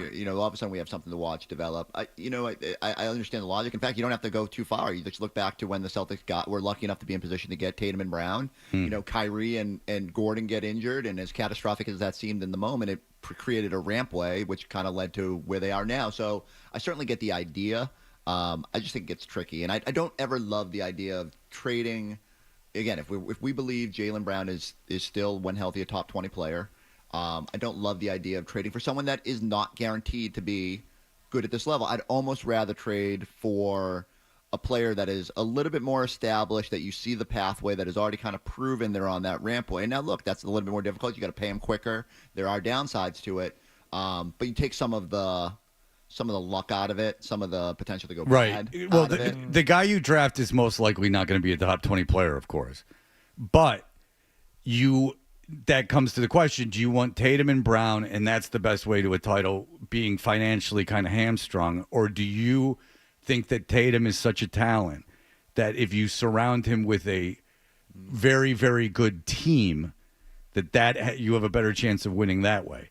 In the way that the finals are now, or the Eastern Conference Finals are now, I mean, those teams aren't stacked with stars. I mean, those are teams. And you wonder if the way the cap is and the way the CBA is working itself out, if teams are going to have to go in that direction here for the foreseeable future. And that is what it's designed to do. It's designed to not have repeat champions. That's why the NBA is doing this. Super teams with 2-3 megastars. Even look at Cleveland, like with Mobley getting Defensive Player of the Year, his salary went up $8 million. They're in a position where they're $200 million committed to their, I think, top 8. Like, they're going to have to make tough decisions. Yes. They're going to have to trade somebody. Okay. And so the one team that you maybe feared the most in the conference, and again, like, I think I'm more looking now at the Pacers and Detroit and stuff like that, but like the best team in the conference this past year, regular season record-wise, is now going to have to make some changes too. Yeah, they're up over those aprons too. Go I was ahead. just going to say, so taking all that into account, how competitive would a Jaylen Brown-led team be in a weekend? The Eastern Conference isn't exactly loaded to start with. You're talking about Cleveland selling pieces off. The Pistons, the Knicks and Pacers aren't very strong. The Pistons are in position, if it's handled right, to be the best team in the East because they have a lot of cap money. Sure. So they should theoretically be able to add. Good young core. You get Ivy back and you add a veteran. Right. They should. Sure, and everyone after losing in the first round of the playoffs. But your point year, still stands. I just wanted it on record that I do with the cap space they have. And I don't like the Pistons, but I do think that. Throw Detroit in there, but you have a lot of teams that are okay, they're pretty good. Can the Celtics be one of those teams that are pretty good? I keep saying it. They're not a playing team, even without Tatum. I think they're probably a 4 or 5 seed in the Eastern Conference, and could go a little bit each way. But 5 seed's not great. No, then you're in a then you're draft pick, and you're still running into a tough team in round 2 of the playoffs. Like, it's not ideal. No, it's worse. It's worse. It's worse I would say in a vacuum it is worse. I think for the Celtics because Tatum's coming back the next year. It's not like utterly worse. Right, but Hardy's right. The way that this is structured now, and then we got a break, is that the idea of having 3 stars on a team is just not financial. 3 veteran stars on a team just isn't financially viable. Nope. So Pistons want Drew Holiday. Shore up one of their needs after not being able to corral Brunson. I mean, you're not going to get anything for him, but they would agree probably to take the salary, I would assume. But is that what they need? I don't know. Everyone needs, I guess, Holiday. I mean, someone's got to be better defensively than Dennis Schroeder. That's impossible. Schroeder was all right. Leave Schroeder alone. And I tell you what, for the Pistons, I feel like it's a little early, and Drew Holiday is a little old. Right. 2 years from now, and Drew Holiday 2 years younger, perfect for that team in the spot. I think that's not the move they're going to make. I mean, they have like $24 million now, so I can only imagine what it's going to be. They have to factor in re-signing Cade Cunningham, but it's going to be interesting. All right, look, Chris Forsberg, we're leaving with more to say. Who would have thought that would happen? Right. Well, good luck on the golf show. Everyone tune in Sunday. Forsberg's getting 2 segments. It's been written down We're in still negotiating the segment. You wanted to do more. I've don't offered. Don't. It could be just just one super soaker of a segment. Oh, yeah. We might go 20. No commercials. We might go 20 and blow through that first stop set. Machi. All right. Well, look, Chris, thank you so much for the time. Chris will be at that Brad Stevens press conference. You can see all that at NBC Sports Boston. Thank you, Chris. Thanks, y'all. All right. We'll be right back.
Celsius energy drinks. Red Sox were beaten by Atlanta yesterday 10-4 at Fenway Park. Rafael Devers' third inning grand slam was all the Sox got on offense. They're 2 games under 500 again after losing 2 out of 3 to the Braves. They'll play the Mets at Fenway tonight. Manager Alex Cora will not be there. He will instead attend his daughter's graduation from Boston College. At the NBA playoffs, the Celtics are done, but Western Conference top seed Oklahoma City is not. The Thunder destroyed Denver in a Game 7 yesterday, 125-93. They host Minnesota in Game 1 of the Western Conference Finals tomorrow night. Brad Marchand had an empty net goal and an assist. The Florida Panthers won in Toronto in a Game 7, 6-1. They visit Carolina for Game 1 of the Eastern Conference Finals in the NHL tomorrow evening. In golf, Scotty Scheffler bogeyed 18 to finish at even par 71, but he still won the PGA Championship by 5 shots, and Patriots voluntary OTAs begin today in Foxborough. Sports Hub headlines are brought to you by Associate Roofing. Contact Associate Roofing today for a free roof inspection. Go to associateroofing.com. I'm John Wallach on Boston's Home for Sports, 98.5 The Sports Hub. Your next updated at 9:30. Start your day. Ooh, that's a good one. Work through your day. What's that thing we do at the end of the show? And end your day. I'm not giving you an opinion. I don't know. Right here. 98.5 The Sports Hub. Hey, listen, if you've got to go, we understand, but make sure you bring the Sports Hub app with you so you can hear more of Tudger and Hardy. That's what I want on my tombstone. According to social media, Sean Grande, who famously last year started sobbing. Hardy, if you have any of that. I do have a little bit of it. Now, this is quite a tangled yeah, so let's start with going last year. Let's set it up with last year. If we have any of that for the people of what he had to say. But I probably should have told you this before. Yeah, let me see if I can find the long one here because right. it's worth it. Because, yeah, he really put on a show. Last year, they won the title, obviously, the Boston Celtics. And Grande at the end was telling Max that he loved him, and Max was very proud. He said on our show he was very proud. He didn't tell him that he loved him back. That was something that Max was a big fan of. And so Grande did that, and I made fun of him because I was like, you better be leaving. Because even if you were leaving, that's weird that you made the post-championship thing about yourself. And then if you're not leaving, then it's just you shouldn't have done that. So here is what it sounded like. I gotta go pee. I'm sorry. All right, our final 30 seconds before you go, because I have only, of the millions of words we shared, I have only 5 that matter right now. The first 3 are to you. I love you, and I think you know that. And I can't imagine my life the last 23 years sitting next to anybody else. Well, it happens, big fella, and it was. This has been a hell of a ride. Cedric's right there. He has to pee. It's been a hell of a ride. All these things. And Grande continues. That happens. And we don't know where it's going to end, but tonight, let's just say one thing. Celtics won the championship. Congratulations having your family with you today. And, man, Boston Celtics. And, look, this is Al Horford coming. This is Al Horford and his damn army coming. The Al Horford family. He's leading the parade. He walks out a world champion. The other 2 words I want to say are to all of you who've been with us. And those words are simply, after the millions of words we shared, they are these 2. Thank you. The 23 years I've spent with you guys has been, with the exception of being a dad, has been the honor of my life. And I wouldn't trade any of it. I recognize that being the voice of the Boston Celtics is probably the first line of my obituary one day. It has been an honor in every way, shape, and form an honor can be. Okay, so Sean obviously thought last season was going to be his last season. He thought something else was going to happen for him. That's obviously what he was doing, is he was saying goodbye. I believe with all of my heart that Sean Grande, John, believed that he was not coming back at that point. Sure sounded that way. Well, and it sure is that way. He, wouldn't you venture to guess, believe that he was not coming back? If I had to guess, I'd say probably yes. And would that be an educated? I don't John, is very involved in these things because John would have gotten the job if Grandy would have left. I don't even know if John wants that job. No, he wants it. I can No, assure he you. you would have to leave the morning show. That is not of concern to him. John, is that true? I love doing play-by-play for the Celtics, man. What can I tell you? Yeah, he would leave, and I don't blame him. It's his dream, and no one has ever tried to hold him back. He would have been able to go. He would have, if Sean left and things fell the way that the station planned on them going. If Sean left and didn't come back, what would have happened is John would have gotten the job, and no one was trying to stop that. Everyone, I would love that for John. It's his dream, and far be it for me to get in the way of anyone's dream. It would be very sad, but he'd be gone. All right, so we got a bunch of things that Sean, when he signed off, he didn't cry or anything this time because he I guess he's coming back. He did. Whatever was going to happen to him that he thought was going to happen last year didn't happen, and he now did promise at the end of the broadcast on Friday night that he and Max would be back for a 25th season. right, which he could have easily done last year, but he didn't do it because he thought he wasn't coming back. But then he came back, much to the displeasure of John. And so I guess he mentioned the morning show. Now here's what happens: the station runs a skimmer of all its programming, and believe it or not, even if you get mad at us, sometimes that skimmer goes down. And we don't have the audio, who cares?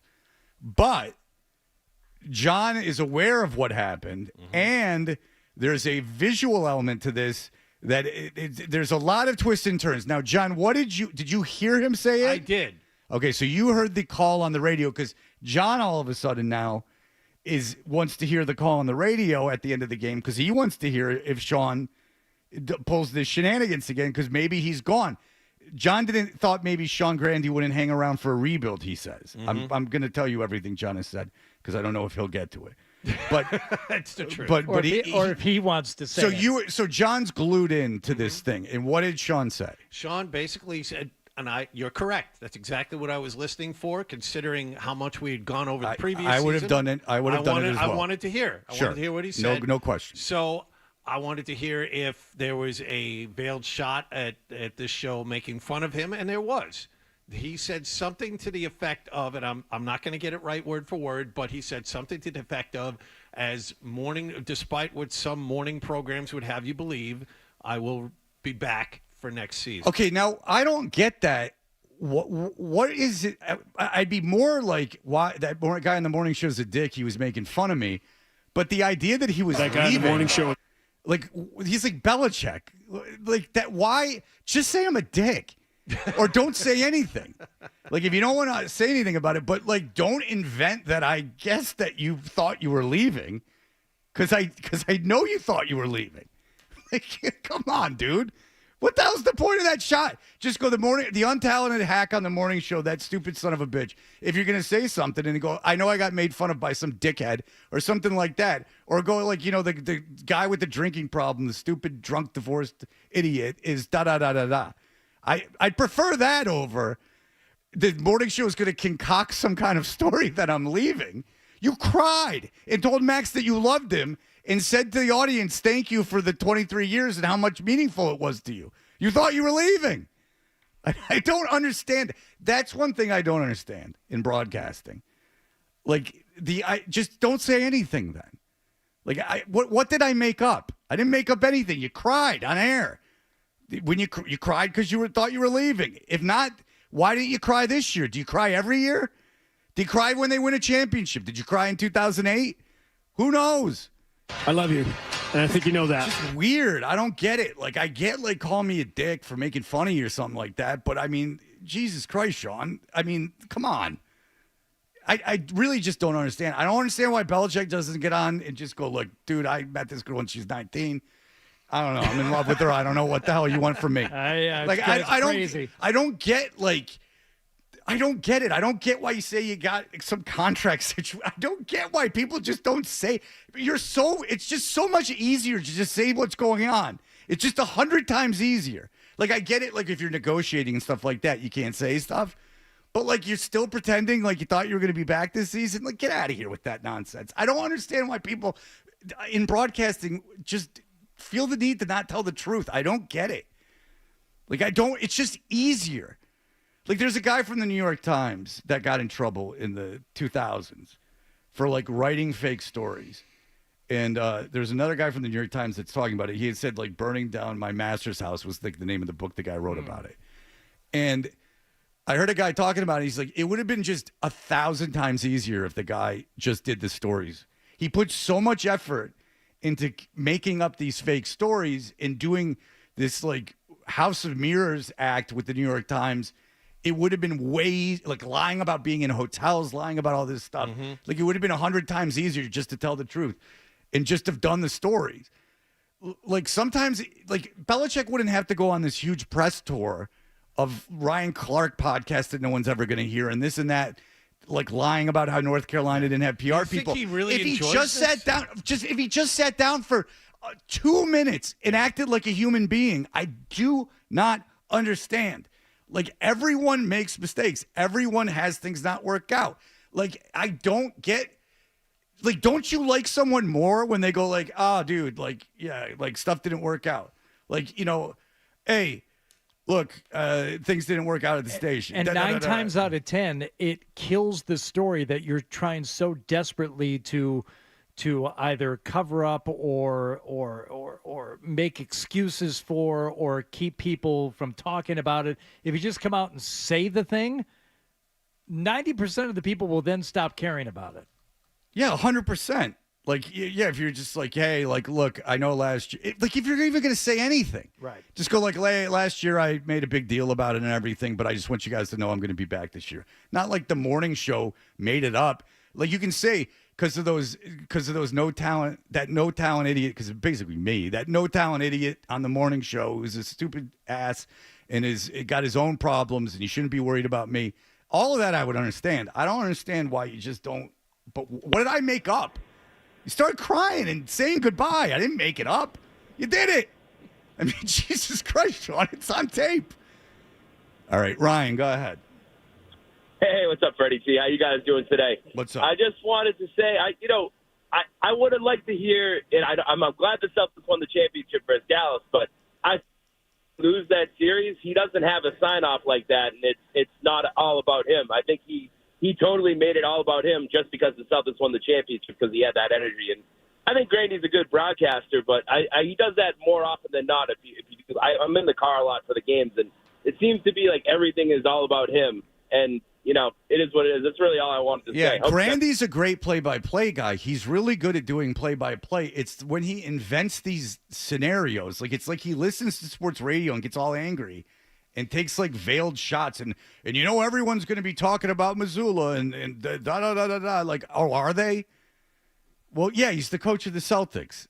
Like that's, you get paid to say what's happening on the floor.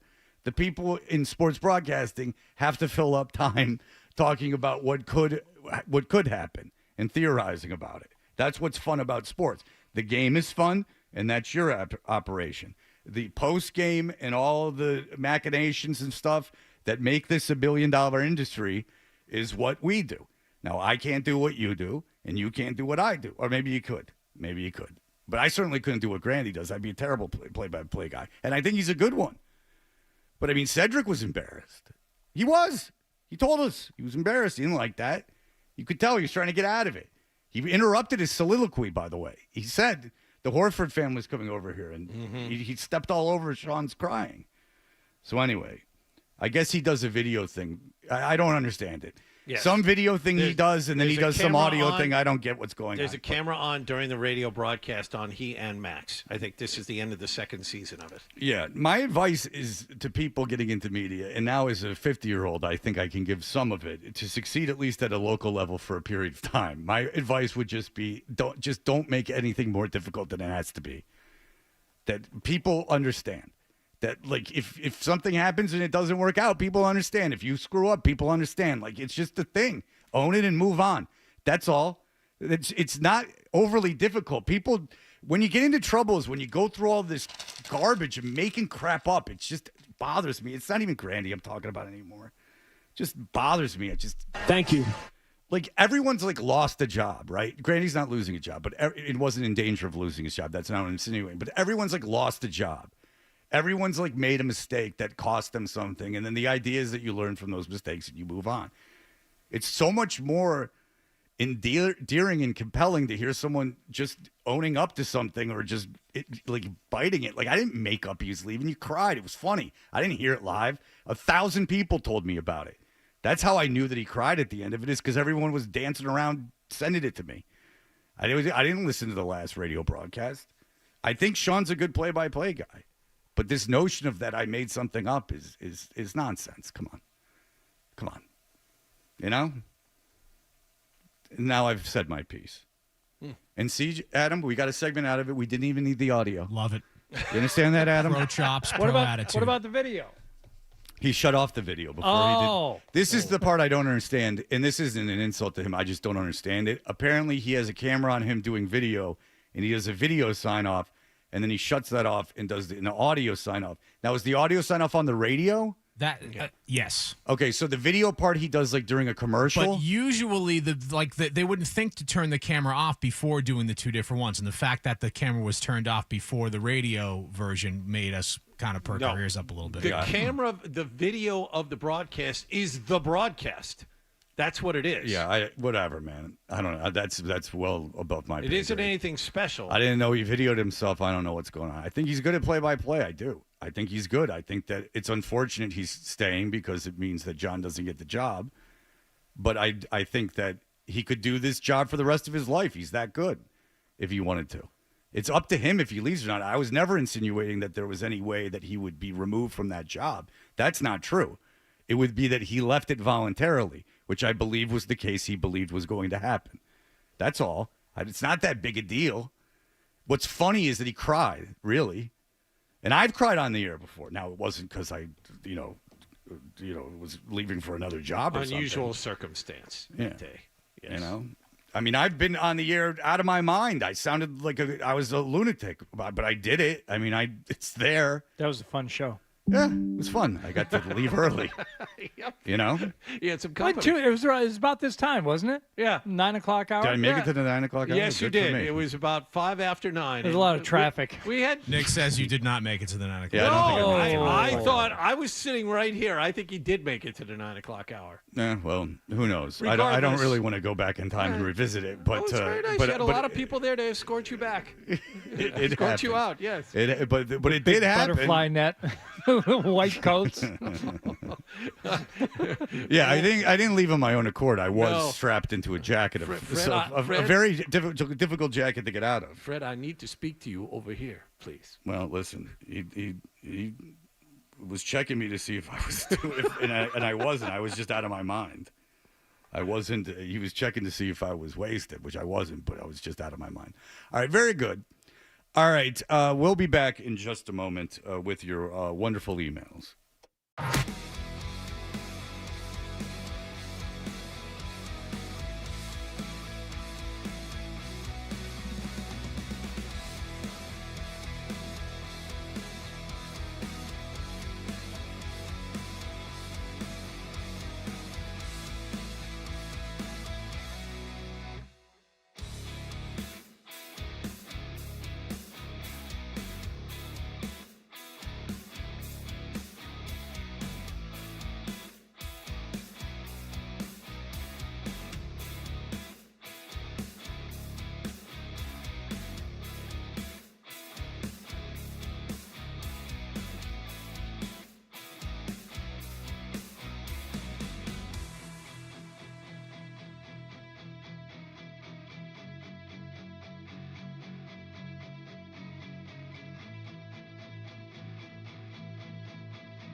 the email bit.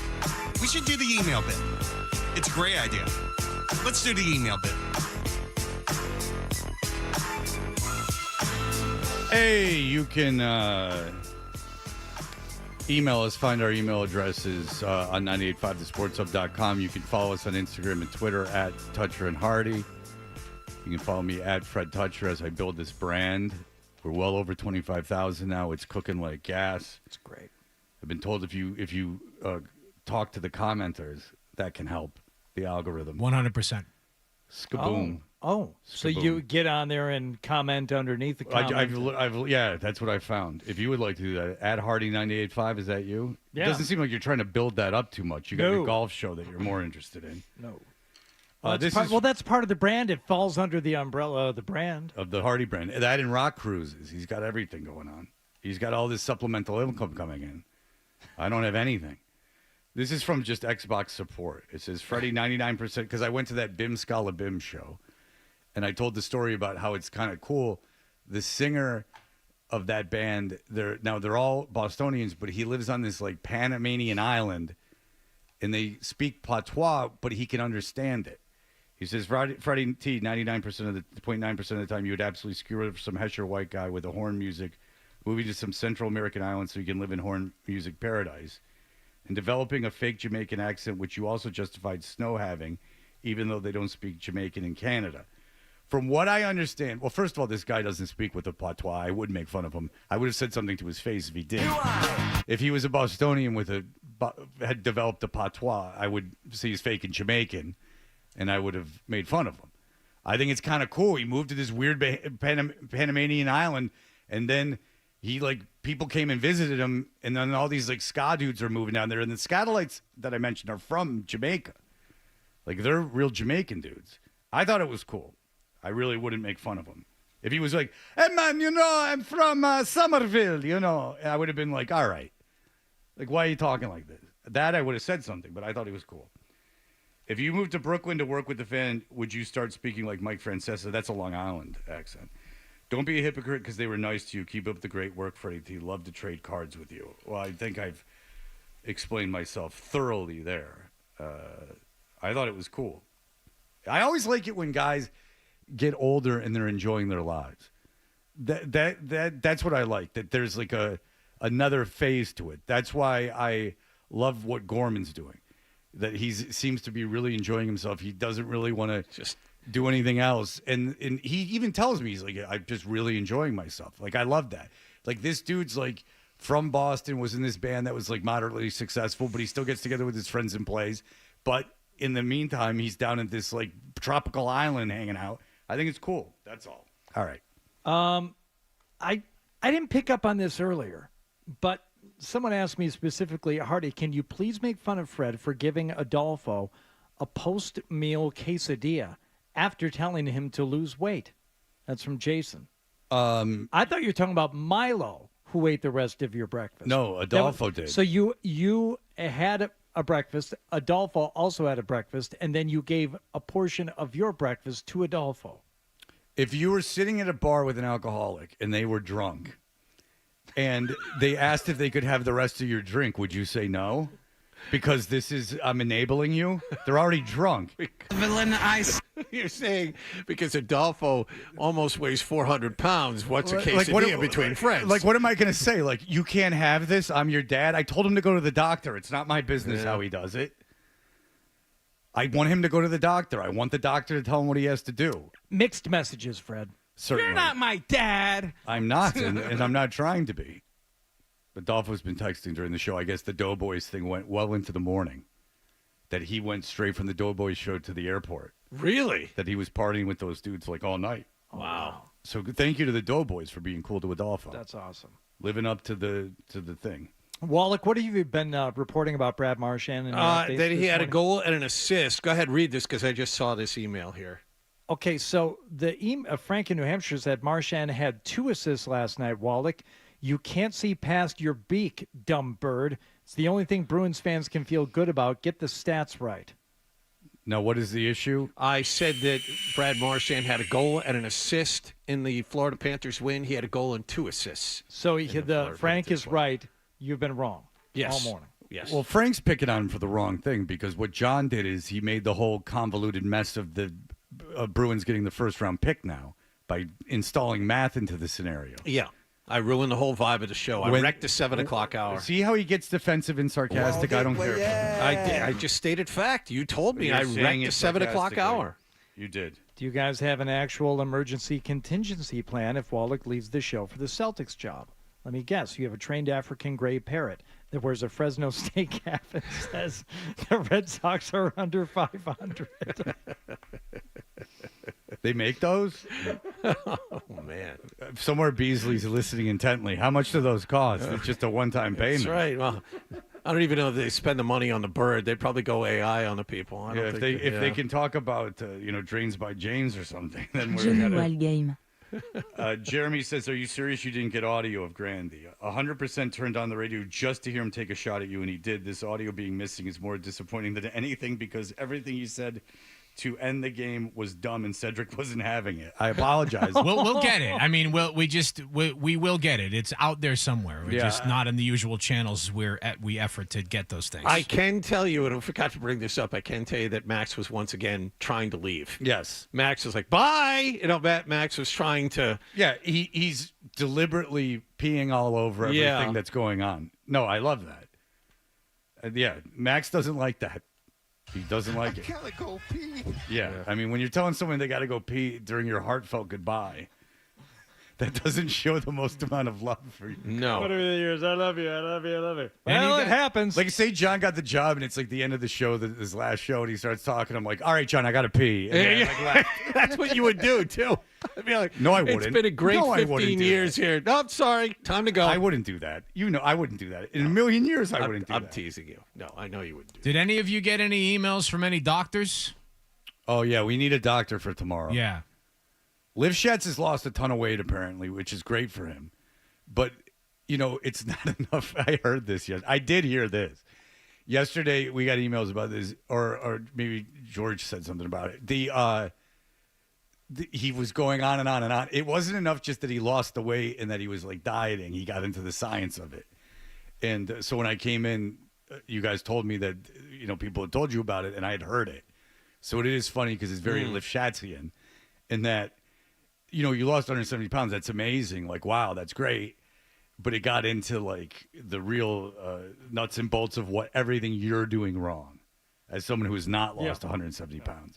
I've lost 50 pounds, and I can tell you I've done nothing of what Dana said, and I was able to do that. Well, your brain chemistry has not been altered then on a molecular level. No. You're doing it wrong. No, exactly. My cells have not morphed into something else. Hence the need for a doctor to join us on the show. We need a doctor basically just to refute or to endorse just some basic nutritional information. Yeah, or a nutritionist something. Yes. Just anything. Nutritionist would be great, but any doctor. A nutritionist, I want you to have a doctorate. I don't need some hillbilly nutritionist. I think some nutritionists have a doctor. Well, but yes, someone who has an MD. We need an MD. I don't need a housewife with a side gig telling me that she's a nutritionist, like an interior decorator in quotations, or a consignment shop owner in quotations.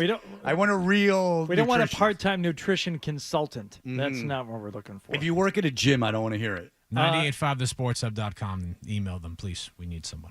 I received an email last night with the subject line, Zoe hates 3 things. Now, this speaks to what we were talking about earlier, Fred, pre-internet. Right now, you can find just about anything at a moment's notice. Calvin and I were walking around downtown on Saturday. Oh, Oddities and Curiosities Expo. I'll save that for the stack. But he says, we're looking at something technical. And he goes, what's the biggest thing to come out since you've been alive? Is it like the thing you didn't see coming? And I just held up my phone. I said, nobody saw this one coming. People talk about time travel, flying cars, all this other stuff, all the things we have. Nobody foresaw the ability when we were kids to have all the information in the world essentially in your pocket and readily available to you in an instant. Like this idea of the web that stores all the information, you can just find it. That you thought maybe you'd have a robot walking alongside you, but nobody came up with this thing. But there are some things that still remain ungoogleable, Fred. And this is what we're here for. Last night, get an email. Zoe hates 3 things. Hey, Hardy, I think I have 2 of the 3, but what are the 3 things Zoe hates for almost no reason? Number 1, Keith Lockhart, which he got correct. Number 2, the elf from the Rudolph Claymation series. Yeah, the Tony Dungy elf. And then, of course, the first Keith Lockhart is from the Boston Pops. Right. The things that Zoe has irrational hatred for. Number 3, question mark. Please help. And I'm laying in bed last night, just, one last look at the phone before I got to say, you know what? I'm going to help this guy out right now because this is one of the few things in life I believe to be ungoogleable. Okay. There's a thing. It's out there. Somebody knows the answer. What is it? What are the 3 things Zoe hates? Keith Lockhart, the elf from the Rudolph Claymation, and I gave him the answer, shark expert Greg Scommel. All right. Okay, I'm unaware of him. I would have said something. Do you co-sign of his hatred of him? None of the 3. Oh, okay. No, of the shark expert, because that's the one I don't know. No. 2 of them are very similar. His irrational hatred of Keith Lockhart stems from the, standing up there waving his stick like he's Big Shot. Right. I hate that guy. Right. The irony is he doesn't use a baton. Oh, shut up. 12, did we really need to know that? Yes. You know what? I hate you. Really? But you have rational reasons. Yes, exactly. But for Scommel, it's kind of the same thing. It's like, I'm sitting up there talking about his sharks like he's some kind of big shot. Like, you know what they're thinking. Well, yeah, he studies them for a living. Oh, he said great whites are back. Oh, are they? Well, yes, they are. They count them. They rank them. The latter of the 2 things is the funnier. Like, I mean, does he really know what sharks think? You know what? Like when people are like the New York Times will be like, "There's a study like dogs are dreaming about their owners." Like, are they? Now, how'd you? Well, we hooked electrodes up to it, and what do they tell you? They have a conversation with its brain. Oh, he's up there. It's like, sharks. They're an endangered species. You can't do anything about the great white. Shut up. Like, well, yeah, they are going. That I understand. They are going away. Yeah, and there's evidence of this. They've been tracking this for several years, and they found out that they're dwindling in population. I saw Scommel on TV over the weekend. They showed the first shark spotted back off the vineyard last weekend. Oh, was it? Yeah. Yeah, kind of. yeah, that's about right. They keep track of these. It sounds like someone has Cape property they could inherit, and they don't want those sharks moving or in. Somebody wants the ability to fall off the boat in the middle of the water and not have to worry about getting chomped. Yeah. As he denied enough, and it never happened. Kicks his way back to the ladder. Great. Kicking that environmental can down the road. That property's worth a lot of money. I don't need the sharks. So there you go, Matt. I was happy to answer your question late last night. All right, there you go. So email Hardy, and he will answer your questions. He's very good about getting back to the people. We will be back with the stack in just a moment. Sports Hub headlines presented by Celsius.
Fred, what's it like to work with Hardy and Walden? What a golden ticket I've gotten.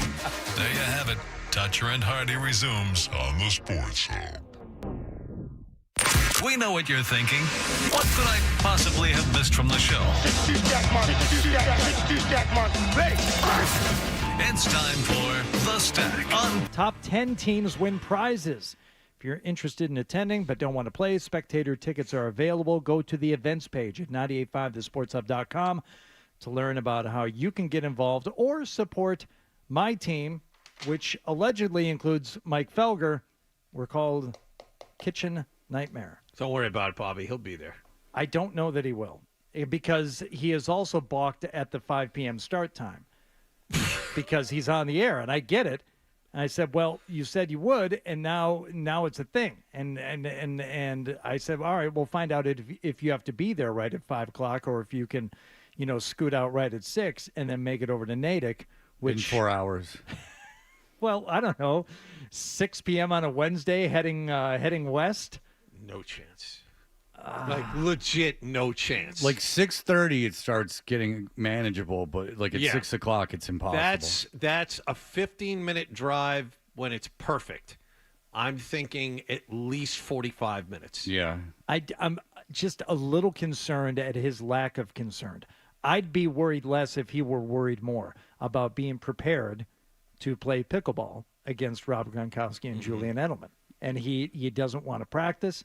He says he hasn't been playing, but he says, we'll be fine. I'll lead hand-eye. Yes. That's all he says. That's what he has, or you both have? No, that's what he says. Meanwhile, I play all the time. I'm playing today, keeping the game sharp. Got to go play. He's not going to play. He doesn't want to play beforehand. Not going to do anything to get ready. He's just going to show up. I love that you've developed a new hobby. Yeah, late in life. Yeah, late in life, you're picking up new hobbies. Reminded me of my mother when she started rollerblading in her 50s. Is that happened? Yeah, that happened. That was a thing. Oh. Did she ever bomb hills?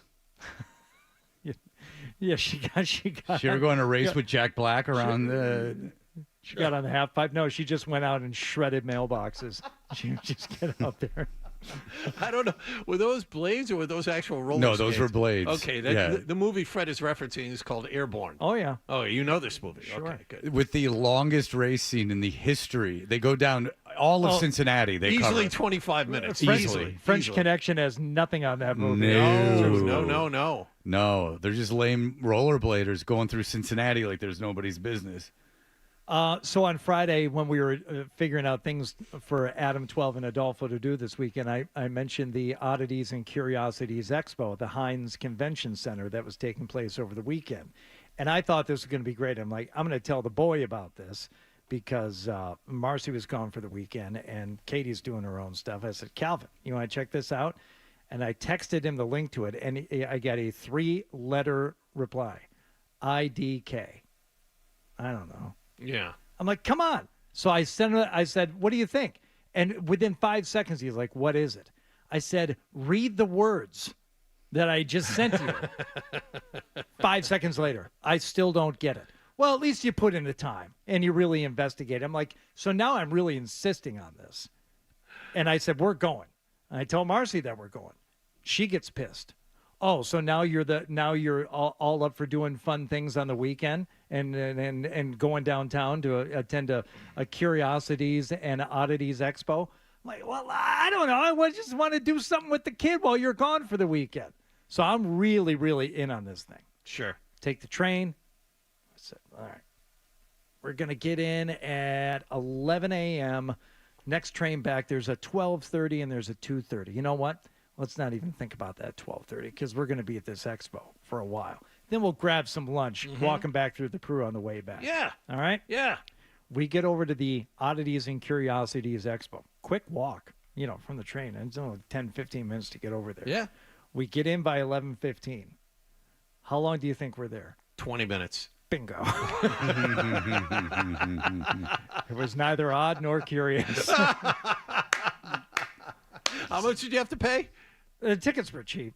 The tickets weren't bad, but a lot of stuffed things, a lot of taxidermied animals, and a lot of stuff in formaldehyde jars, Ew. like snakes, scorpions, and that was it. Any human things? No. Oh.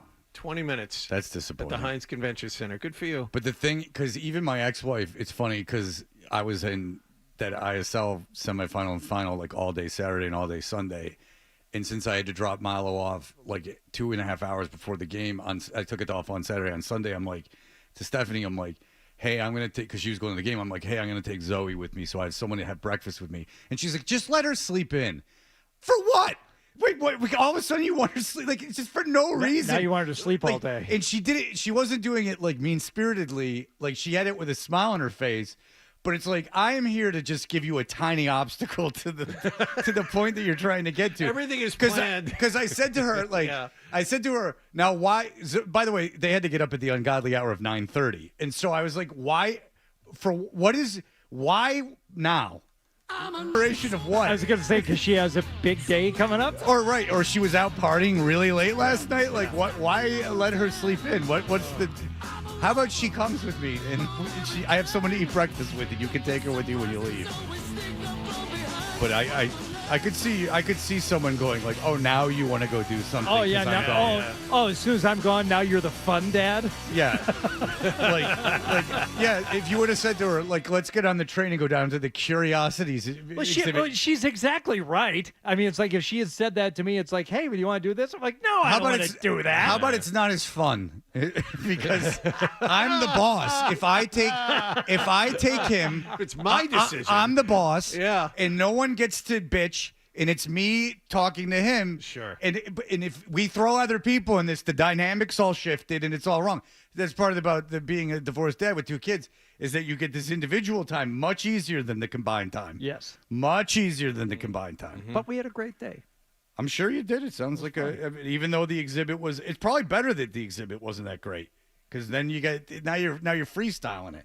Yeah. Now you're not into something that he's not into. Now we're on equal footing. All the way down Boylston, cut over Newbury, all the way down Newbury, back to Boylston. We did a big loop. We killed 3 hours. There you go. Those are, you know what? You'll probably You'll probably remember that, and he'll probably remember that for the rest of your lives. I bet you that's the case. The day that Dad and I went into the city. All right. That'll do it for us. Everyone have a great day. Bye. Talk to you tomorrow. Toucher and Hardy.